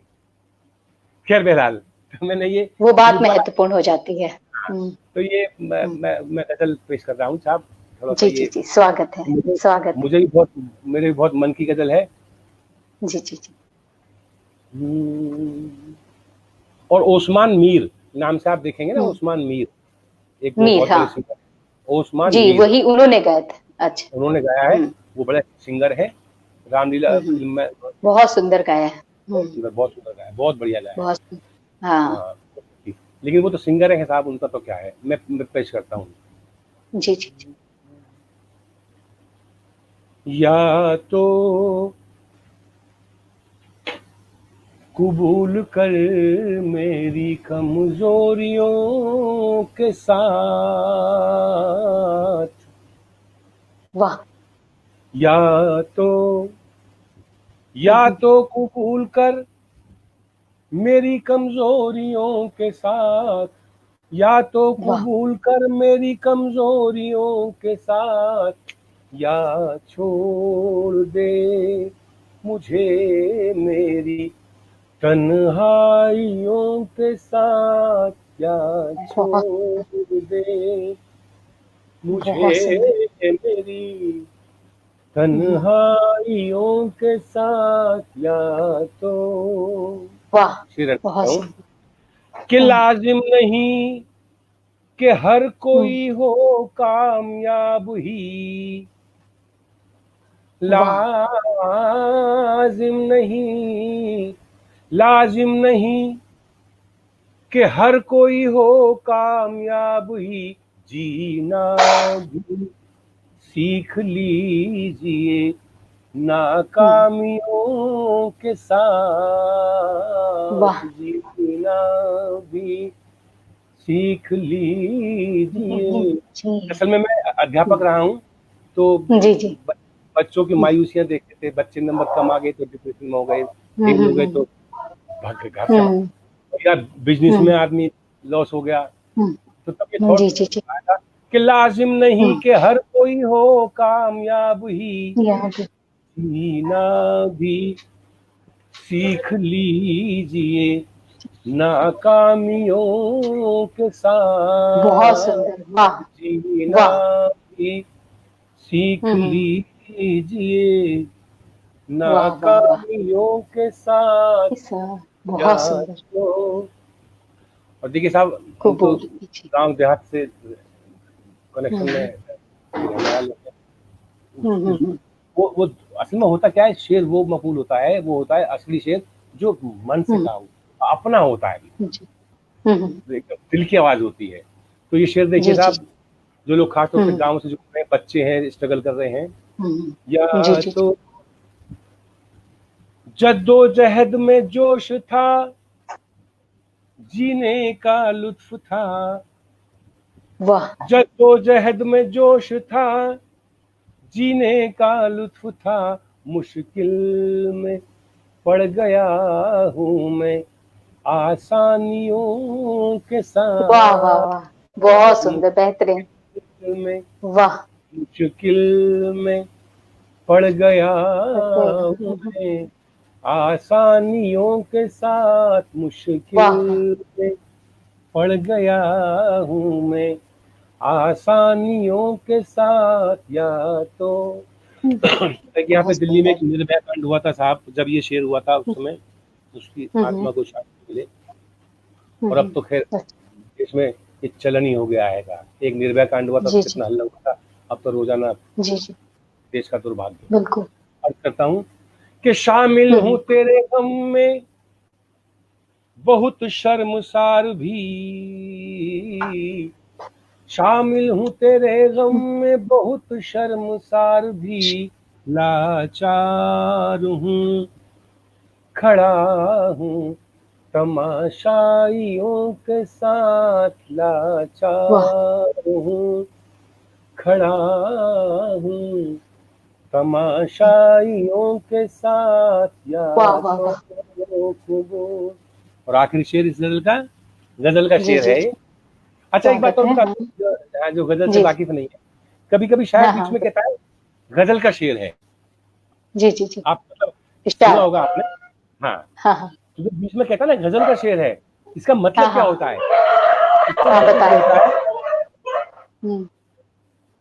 गजल का शेर जब बीच में कहता है तो उससे पूछो साहब, और साहब गजल के शेर नहीं थे, और भी शेर गजल, लेकिन वो खास तौर से कहता है ना गजल का शेर है, तो वो कहना चाहता है वो गजल जो डेफिनेशन गजल की है, महबूब से गुफ्तगू वाला, वो गजल का शेर कहलाता है। तो सारे शेर गजल के ही है। मैंने कहा ना गमे जाना भी हो गया, तसफ्फुफ भी हो गया, लेकिन गजल का शेर अर्ज करता हूँ जब शायर ये कहता है, तो इसका मतलब ये है कि वो गजल की जो डेफिनेशन है, वो महबूब से बात करना, वो वाला शेर, तो उसका आनंद उसी हिसाब से लेता है। क्योंकि अभी तक हमने निर्भया, जद्दोजहद, सारे शेर के, लेकिन वहां से दूसरे फ्रेम में लाने के लिए श्रोताओं को ये कहता है वो कि गजल का शेर अर्ज करता है, गजल का शेर। अच्छा, या तो कबूल कर मेरी कमजोरियों के साथ, अच्छा किया जो तुमने गुनहगार कह दिया, अच्छा किया जो तुमने गुनहगार कह दिया, अच्छा किया जो तुमने गुनहगार कह दिया, मशहूर हो गया हूँ मैं बदनामियों के साथ। वाह वाह वाह, बहुत सुंदर, बहुत सुंदर, बहुत सुंदर। बदनामियों के साथ, बहुत सुंदर, बहुत सुंदर, शुक्रिया जी, बहुत सुंदर। यहाँ पे सभी लोग लगातार बहुत सुंदर, अभिभूत सुंदर जानकारी, सब प्रमोद जी, राजीव जी, सब लगातार, डॉक्टर अल्पना जी, आदरणीय रवि प्रताप सिंह जी, और राजेंद्र जी, और सुरेश चौधरी जी, लगातार ये संप्रीति जी, डॉक्टर अल्पना जी तो एकदम बहुत मंत्रमुग्ध हो रही हैं, बार बार लिख रहे हैं। और राजीव खरे जी भी, सुरेश चौधरी जी लिख रहे हैं कमाल है, कमाल लिख रहे हैं, उम्दा कमाल। सत्येंद्र सिंह जी बोले गजल के मतलब और उनकी बारीकियों पर कुछ प्रकाश डालें, लिख रहे हैं। सत्येंद्र जी भी मतला शब्द बना है तुलु से। तुलु, अच्छा, शब्द तुलु, हाँ, तुलु माने उगना, उगना, सूरज उगता है, जी जी, शुरुआत। मतला माने मतला, तुलु शब्द से बना है मतला, गजल का मतला माने शुरुआत, उगना, ओके, मतलब अच्छा, उगना, बिल्कुल, उगना। मतला अर्ज का मतलब मैं गजल शुरुआत कर रहा हूँ, पहला शेर। उसमें क्या होता है कि आप उसकी, जब आप मतला कहेंगे या दो मिसरे कहेंगे, तो उससे आपका एक उसकी बहर, उसका काफिया और रदीफ ये तय हो जाता है कि आपकी गजल, हाँ, आपकी गजल इस मीटर में चलेगी, ये बहर होगी, अच्छा, ये इसका काफिया होगा, ये रदीफ होगी। अब मतले में तो आपका वो दोनों जो मिसरे हैं उसका काफिया और रदीफ दोनों मिलेंगे। लेकिन आगे जो मतला और हुस्ने मतला, उसके बाद हुस्ने मतला भी कहते हैं, एक मतला और, मतलब दोनों के काफिया और रदीफ मिले हुए हों। अगर पहले मिसरे का काफिया नहीं है तो फिर शेर हो जाएगा, वो काफिया सानी में मिलेगा। इसमें दो मिसरों को सानी कहते हैं।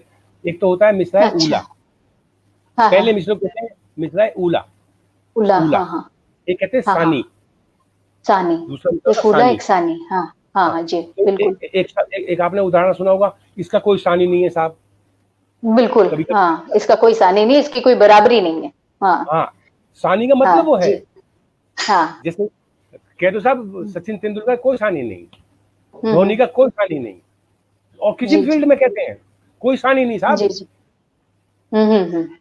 लासानी भी कहते हैं हम शुरू में देखते हैं, जिस्मानी दर्दों की लासानी दवा, वाह, ये जुमला हुआ करता था दवा बेचने वाले, जिस्मानी दर्दों की लासानी दवा। लासानी माने कोई इसका दूसरा, तो इसमें सानी माने ऊला का, उसका नीचे सानी जो उसका है, उसको पूरा कर रहा है बात को, उसका पूरक, बिल्कुल, सानी, तो मिसरा ऊला, मिसरा सानी। तो रदीफ काफिया आपने बहर तय कर दी कि हमारी ये बहर होगी, ये इसका रदीफ होगा, ये काफिया होगा, ये रदीफ होगा। अब उसमें आगे शेर चलेंगे। पहले मिसरे में आपका जो होगा वो, उसमें काफिया जरूरी नहीं है और उसका रदीफ जरूरी नहीं है। दूसरे में सानी भी होगा, सानी में उसका काफिया भी होगा, रदीफ भी होगा। ये काफिया और रदीफ ये दोनों निभाने पड़ते हैं एंड तक, और वो आपकी मीटर, आपका जो है आपकी बहर चलेगी वही। एक भी शब्द ऐसा नहीं होगा जो उस बहर से इधर उधर हो, मतलब जो आपने मीटर फिक्स कर दिया, पैरामीटर जो फिक्स कर दिया है उसको फॉलो करते जाना है, उसको उसी बहर में कहना है, उसी बहर में कहना है, वो इसे कहते हैं। कुछ बिना रदीफ के भी गजल होती हैं, जी जी, उसमें रदीफ नहीं होता, उसे कहते हैं गैर मुरद्दिफ, उसमें रदीफ नहीं होता, सिर्फ जाके टिक जाती है उस पे, काफी एंड हो जाती है गजल, वो जी जी जी, पहला फिर शेर। अब ये 5-7 शेर का जो लगाया कि परंपरा है, ऐसा तो कोई ये भी कहते साहब 5 शेर होने चाहिए, 7 शेर हो, 9 शेर, ऐसा ठीक है, परंपरा चली आ रही है। लेकिन अगर 6 शेर भी कह दिए तो वो ऐसा नहीं है कि वो खारिज हो गया या 7वां नहीं कहा गया, ऐसा 5-7 ये हो। और लास्ट में कहते हैं मक्ता जो होता है, लास्ट का शेर होता है जिसमें शायर अपना तखल्लुस या नाम लाता है गालिब। जो हालांकि आजकल जो पिछले 15-20 सालों से ये परंपरा खत्म हो गई है अब, है ना, इसमें अब कोई मसले की जरूरत नहीं है, बस आखिरी शेर कह देते हैं। तो मतला शुरुआत और मक्ता उस गजल का अंतिम शेर, अंतिम, जिसमें शायर का तखल्लुस या नाम हो, उसे कहते हैं। जी जी, एकदम आप एकदम कुशल प्रशिक्षक की तरह एक उम्दा ढंग से, सही में बहुत ही अद्भुत ढंग से आप उसे समझा रहे हैं। और बिल्कुल सभी यहाँ पे मैंने बहुत ही वरिष्ठ सुरेश चौधरी जी लिख रहे हैं, बहुत सुंदर ढंग से आप समझा रहे हैं। जीवन सिन्हा जी देखिए कविवर राजीव मैं तो एक खेर जी, बात समझाने की तो टिंकू शर्मा जी, महावीर वीर जी लिख रहे हैं बहुत सुंदर प्रस्तुति। और हमारे राजस्थान के अध्यक्ष राम पंचाल भारती भी बहुत लिख रहे हैं, अद्भुत जानकारी। आनंद जी, डॉक्टर अल्पना जी, आदरणीय रवि प्रताप सिंह जी, सभी निरंतर लिख रहे हैं कि वाह वाह, अद्भुत जानकारी आप दे रहे हैं आदरणीय, बहुत ही सुंदर।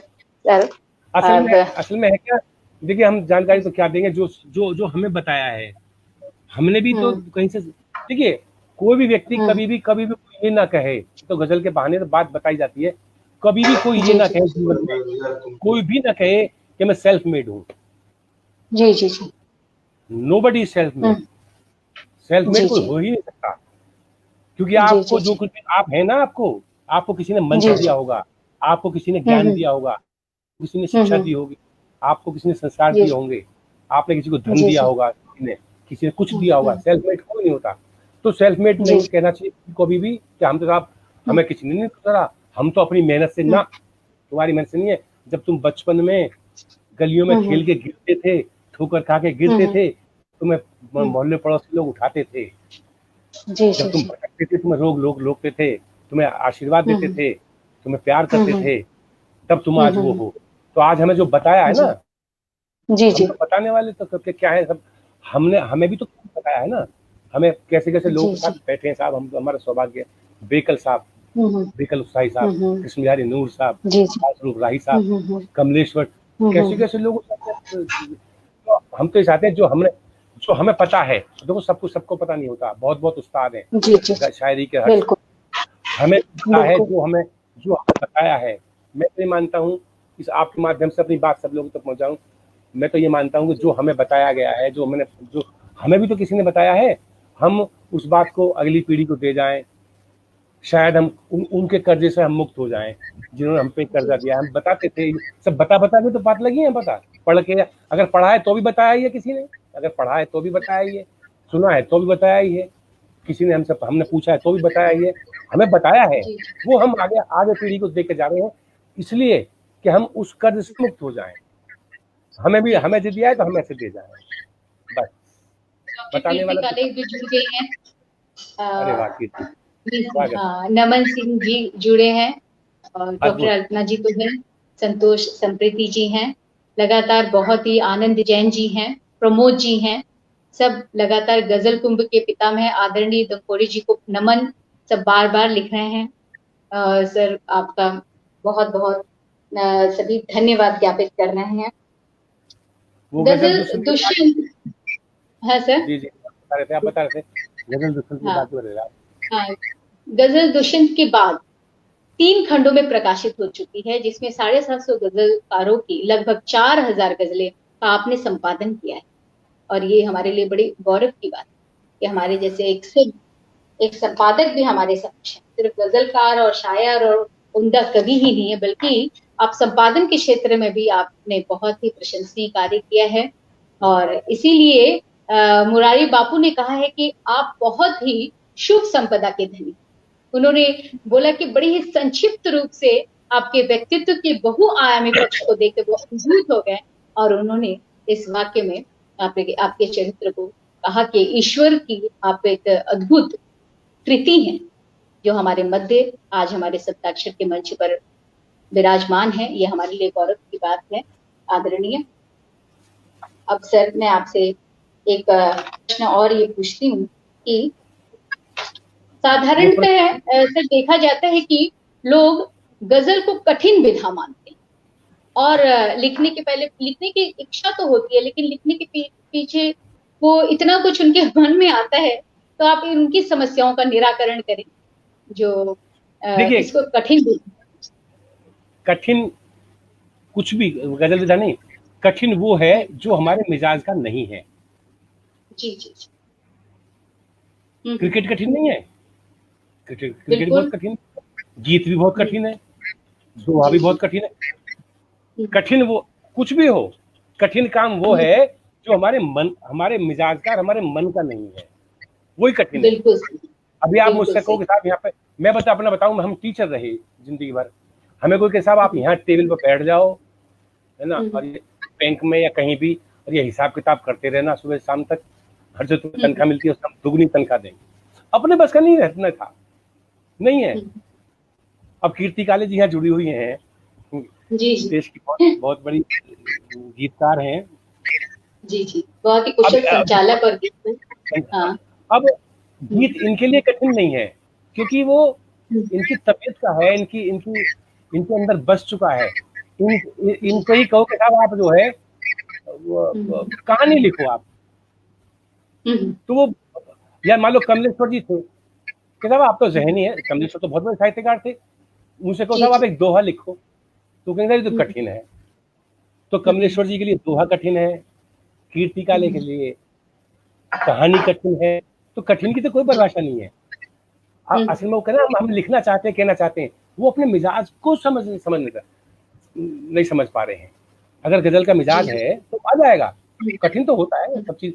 बच्चे का शुरू में ना वो, अब तो पता नहीं कैसे सिखाते हैं, पहले बच्चे का हाथ पकड़ते थे, कलम ऐसे पकड़ के लिखाते थे। कठिन तो होता है, कठिन तो होता है, वो अभ्यास से हो जाता है। लेकिन अगर आपका मिजाज, आपकी तबीयत, आपका रुचि और आपका जहन उधर है तो कोई कुछ भी कठिन नहीं है, कुछ भी कठिन नहीं। कठिन वो होता है जो हम, लोग मुझसे कहते हैं साहब आप गजल कुंभ करते हो, बड़ा कठिन काम है। तो कि 300 350 लोगों का रहना, 2-2 दिन पूरी व्यवस्थाएं होती हैं, तो मैं कहता हूँ कठिन नहीं है। कठिन इसलिए नहीं कि मेरी रुचि का काम है। अब गजल आप बात कर रहे हो, मुझसे सारी रात बात करते रहो, कोई मुझे दिक्कत नहीं। लेकिन अगर आप कहो साहब शेयर मार्केट में क्या हो रहा है समझे, शेयर मार्केट, अरे मेरा मतलब फौरन खत्म, रुचि होगी मेरी, तो कठिन नहीं है। और फिर थोड़ा बहुत लगता है कि ऐसा नहीं है, तो उसको अभ्यास से और संपर्क से सब सीखा जा सकता है। गीत विधा भी कठिन है, हास्य भी कठिन है, हास्य भी बहुत कठिन है। तो ये ना समझे कि साहब हमने जंग भी कठिन है, तो कठिन वो है तो आपको लग रहा है कि ये कठिन है, और आपको पहचानोगे, लगेगा गीत का आपका मन होगा तो गीत पे चलोगे, गजल पे चलोगे, गजल पे चलोगे, और चलोगे तो छोटे मोटे परेशानी आती है, वो आपके साथ बड़े अग्रज हैं, उनको विनम्रता के साथ सीखिए, सब धीरे धीरे आ जाता है। ऐसा और हमारा तो सबके लिए गजल के लिए सबके लिए आमंत्रण है, जो लिखना चाहे, सीखना चाहे, गजल कुंभ आए। गजल दूषण के बाद में छपना, गजल दूषण के बाद में मैं आपको बताऊं, मैंने वो कोई पत्रिका थी, नाम छोड़ो, बहुत बड़ी पत्रिका थी, अरे हंस थी पत्रिका, छोड़ो नाम देते थे, तो मैंने वहां गजल भेजी साहब, किसी कहने कि गजल आप, ठीक है, तो वहां से एक पत्र आया मेरे पास गजल के साथ, कि नहीं साहब आप ये गजल लगा। मुझे कितना, किसी ने मुझसे कहा, बड़े मुझे बहुत बुरा, मतलब अच्छा नहीं लगा कि नियम हिसाब से गजल बदल, उर्दू की गजल। अच्छा, हाँ, तब उसमें, हाँ, अरे कितने हमने संघर्ष करे हैं। तब मैंने सोचा, तुम नहीं छापोगे, मैं वो छापूंगा कि जो जिसका कोई ना कहीं ना छपा हो। अच्छा, होता क्या है, गजल लिखते हैं, अब कीर्ति काले जी भी गजल लिखती हैं, गजल कहती हैं जी, अभी है मंच में सुन रही, गीत की तो है, लेकिन गजल भी कहती हैं। अब गजल इनकी मान लीजिए 10, 12, 15, 20 है, ठीक है, किताब छप नहीं सकती, गीत की तो किताब है इनकी, 5, 10, 15 गजलें कही हुई हैं, किताब छप नहीं सकती, तो गजल कैसे आए। तो मैंने उसमें जो गजल दूषण के बाद है, लगभग 750 गजलकार हैं उसमें, देश भर के, किसी के कुछ तो ऐसे नहीं है, 5-5 गजलें हैं उसमें सबकी, कि कहीं 5 गजलें हैं उन्होंने, सिर्फ 5, 7, 10, 15, 20 गजलें कहीं, मैंने हम वो भी छापेंगे, तुम्हारी गजल हो गई, कोई पत्रिका के पीछे नहीं, हम ऐसा छापेंगे, ऐतिहासिक, नाम, पता, फोन नंबर, ये। तो असल में कुछ आग होती है, दरअसल काम करने की आग होती है, या कुछ प्रेरणा होती है। अच्छा, वो हम अपना संकलन छाप देंगे, और वो ऐसा छपा कि 3 खंड में पूरे देश भर के, नीरज जी भी हैं उसमें, कीर्ति काले, बहुत लोग हैं, गीतकार भी उसमें है, व्यंग्यकार भी उसमें है, जिसमें जो गजल है वो है, और बड़े बड़े गजलकार भी हैं, वो तो संकलन है बहुत बड़ा, चौथा भी चलेगा उसका, भगवान ने चाहा तो। हाँ, जरूर काम करो। अच्छा सर, सब मिट्टी आपकी गजल संग्रह अभी प्रकाशित होने वाली है, तो सर मैं चाहूंगी कि आप उसमें आपकी जो सबसे मनपसंद गजल है वो प्लीज आप थोड़ा प्रस्तुत करें। देखो याद आ गई, हाँ सर, अगर तो बहुत ही ध्यान अद्भुत जानकारी आपने दी। हाँ अगर कोई याद आ गई तो देखता हूँ, नहीं तो बात ही नहीं ध्यान आ गई तो जी सर, चलिए। जी स्वागत है सर। हाँ, तो सब मिट्टी में मेरी किताब 6-7 साल से पड़ी है, वो नहीं आ रही। अब लॉकडाउन हो गया, कभी कुछ हो गया। और फिर दूसरी दिक्कत जी ये है कि लोग कहते हैं आती क्यों नहीं, आती क्यों नहीं। मेरी पहली किताब आई थी सोते वक्त 20 जी साल जी पहले, उसमें जी 40 गज़लें हैं मात्र, हम्म, और उसके 5 संस्करण आ चुके हैं। आप ताज्जुब हम्म, करेंगे कि इन पिछले 20 सालों में, जी पिछले 20 सालों में 40 गज़ल नहीं हुई। बताइए। देख, जो किताब अच्छा। में जो छपे हैं, क्योंकि छपने के बाद तो फिर कोई वो नहीं है ना। छपने के बाद जब कोई चीज छप गई, उसके बाद फिर आपके पास कोई लॉजिक नहीं है। सारी तो ऐसा होगा, मंच पे तो ठीक है, गोष्ठी में आप पढ़ लो, कुछ इधर उधर हो जाए तो ठीक कर लो, मंच पे कुछ हो जाए तो बाद में ठीक करके कर लो। लेकिन छपने के बाद तो छप गया, फिर उसमें जी जी जी तो इसलिए। और छपने का वो है कि पुख्ता छपे, तो वो सब मिट्टी है, सब मिट्टी में किताब है। अब दफा जब आएगी भगवान ने चाहे तो मैं उसका मतलब वही पढ़ देता हूँ, मैं गजल ही जी पढ़ जी देता हूँ। जरूर स्वागत। मिट्टी हाँ तो खास समय 2-3 शेर याद आ जाएंगे तो उसके। हम्म, मेरी गजल या नज्म रुबाई सब मिट्टी, मेरी गजल, मेरी गजल या नज्म रुबाई सब मिट्टी, तुझ तक ही जब पहुंच न पाई सब मिट्टी, बहुत तुझ तक ही जब पहुंच न पाई सब मिट्टी, मेरी गजल। इसका एक शेर याद आ रहा है, बस फिर मैं माफी चाहूंगा। जी मेरी गजल या नज्म रुबाई सब मिट्टी, कब्रों पर लिख लो तहरीरे लाख मगर, वाह कब्रों पर लिख लो तहरीरे लाख मगर, इज्जत शोहरत मान बढ़ाई सब मिट्टी, बहुत इज्जत शोहरत मान बढ़ाई सब मिट्टी, मेरी गजल। ये बहुत दो एक खूब, शेर याद आए। जी जी। बहुत सुंदर, बहुत ही सुंदर, अद्भुत, बहुत उम्दा आपने पढ़ा। आने वाली ये पुस्तक, इसके लिए बहुत बहुत आपको बधाई। जैसे आपकी जितनी रचनाएं इतनी प्रसिद्ध हुई हैं और इतनी उम्दा इसमें आपने गजल जो पढ़ी है उसकी कुछ शेर को, उसे पता चल रहा है कि इस पुस्तक का भविष्य भी बड़ा उज्जवल है। और मेरी शुभकामनाएं हैं। और सर बार बार जो आपके घर के दरवाजे पे जो शेर लिखे हैं, बार बार उसे सुनने के लिए यहाँ पे सब कभी आनंद जैन लिख रहे हैं कि प्लीज सर को बोलिए पढ़ने के लिए, प्लीज सर को बोलिए, बार वो बार शेर कह ये रहे है साहब, वो मैंने लिखा है कि खुलूसो हैं। मोहब्बत की खुशबू से तर है। हम्म, खुलूस कहते हैं आत्मीयता को, जी जी खुलूसो मोहब्बत की खुशबू से तर है। चले आइए, ये अदीबों का घर है। चले आइए, ये अदीबों का घर है। ये लिखा हुआ है सर मेरे वाह, लिए।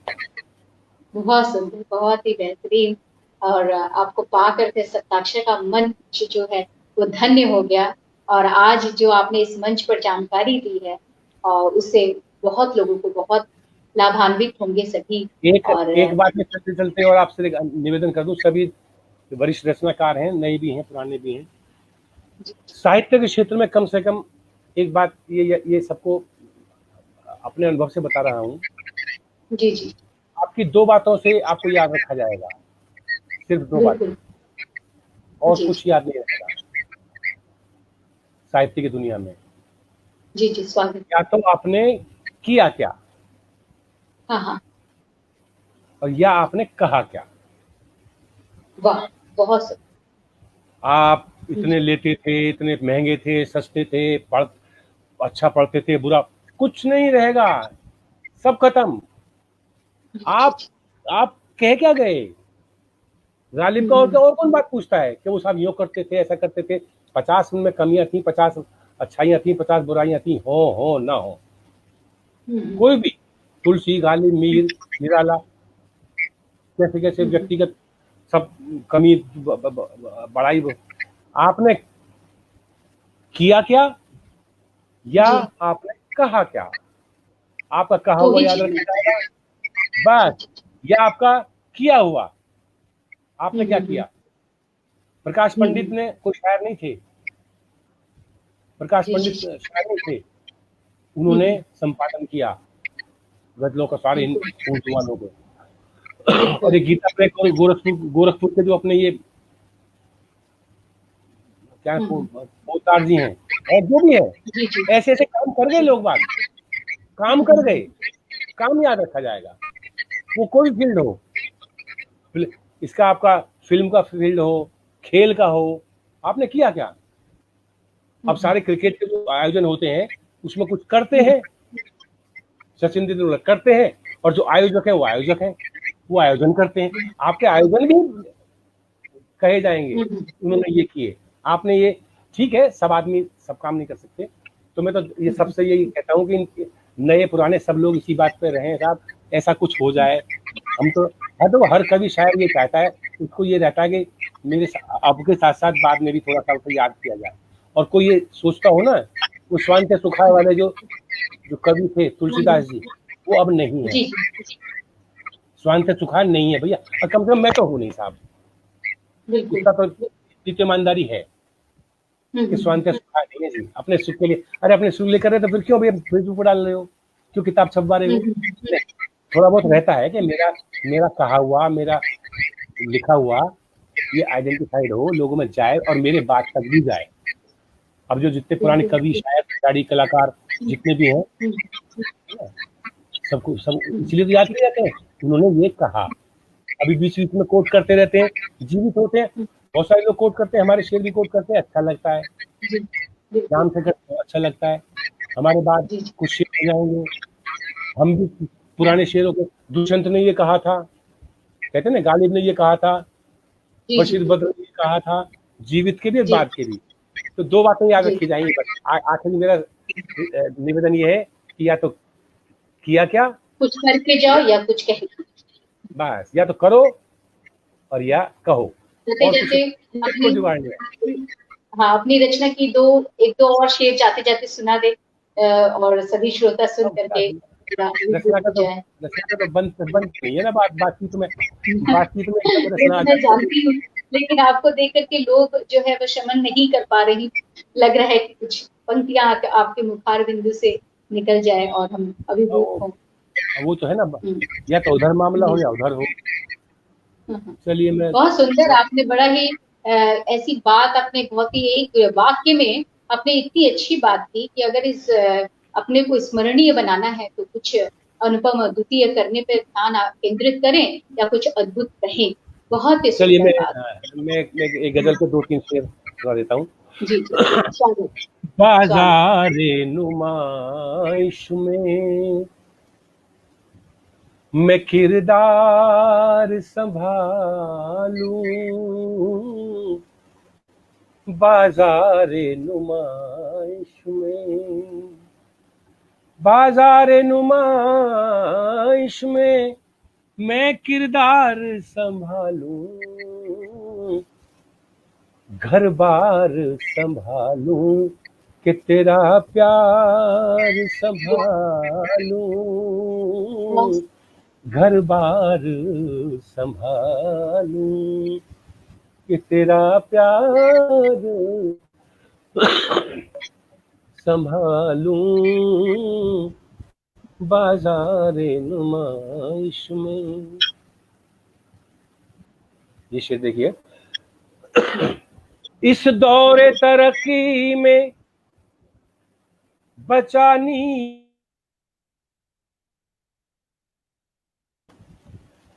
इस दौरे तरक्की में बचानी है अनाधी, रफ्तार संभालूं कि मैं दस्तार संभालूं, रफ्तार संभालूं कि मैं दस्तार संभालूं, बाजार नुमाइश में। और ये साहब एक शेर सभी खासतौर से जो बुजुर्ग हैं हमारे, उनके नाम करता हूँ। तब्दील हुई जाती है तहज़ीब खंडर में, तब्दील हुई जाती है तहज़ीब खंडर में, बुनियाद संभालूं कि मैं दीवार संभालूं, बुनियाद संभालूं कि मैं दीवार संभालूं, बाजार नुमाइश में। वो कांटों से भरा ताज ये पहना तो दिया है, कांटों से भरा ताज ये पहना तो दिया है, दरबार संभालूं कि मैं सरकार संभालूं, दरबार संभालूं। और आखिरी शेर पढ़ रहा हूँ जिसका, कश्ती का भरोसा है न माझी पे यकीन अब, कश्ती का भरोसा है न माझी पे यकीन अब, फिर क्यों न उठूं खुद ही मैं पतवार संभालूं, फिर क्यों न उठूं खुद ही मैं पतवार संभालूं,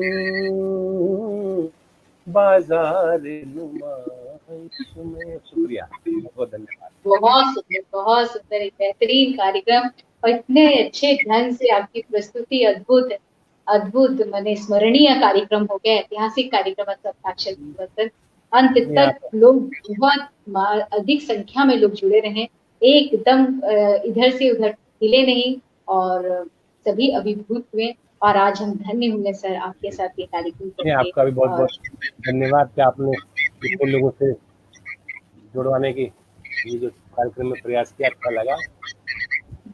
बस इतना है कि वो गजल पढ़ने का जो हो रहा है, वो समझते हैं जो लोग यहाँ पे इसमें हैं, जो कभी ज्यादा कभी शायर में है, वो समझते हैं कि पढ़ना मंच का या उसका वो अलग होता है, बातचीत अलग होती है। आपने मिक्स करके एक अच्छा कार्यक्रम बना दिया, ये अच्छा लगा। अपने जो मन के भाव होते हैं लोगों तक पहुंचाते हैं। और कुछ प्रश्न आप कह रहे थे, वो पूछ रहे थे, क्या पूछना था, आया वो प्रश्न? नहीं आया? हाँ, प्रश्न तो बहुत ही है। प्रश्न तो मेरी मैंने व्यक्तिगत ही प्रश्न था कि सर वो नहीं, ये गिरिंद्र सिंह जी का वो नहीं है, गजेंद्र सिंह भदौरिया प्राण जी का फिर वो प्रश्न मुझे दिखा नहीं सर। और लेकिन बहुत ही सुंदर कार्यक्रम के लिए हम सप्ताक्षर के परिवार आपको बहुत बहुत धन्यवाद ज्ञापित कर रहे हैं। चलिए, बहुत अच्छा। हम चाहते हैं आप स्वस्थ रहें, दीर्घायु हो और ईश्वर की ध्यान रखिए जी सर, अपना आशीर्वाद हम पर बनाए रखिएगा सर, एक सुंदर कार्यक्रम के लिए। गीत भी होती रहेंगे, गजल भी होती रहेंगे, सब कार्यक्रम होते रहेंगे, बस अपना ख्याल रखिए। जी सर, आप एकदम धन्यवाद। ठीक सर, नमस्कार सर, नमस्कार।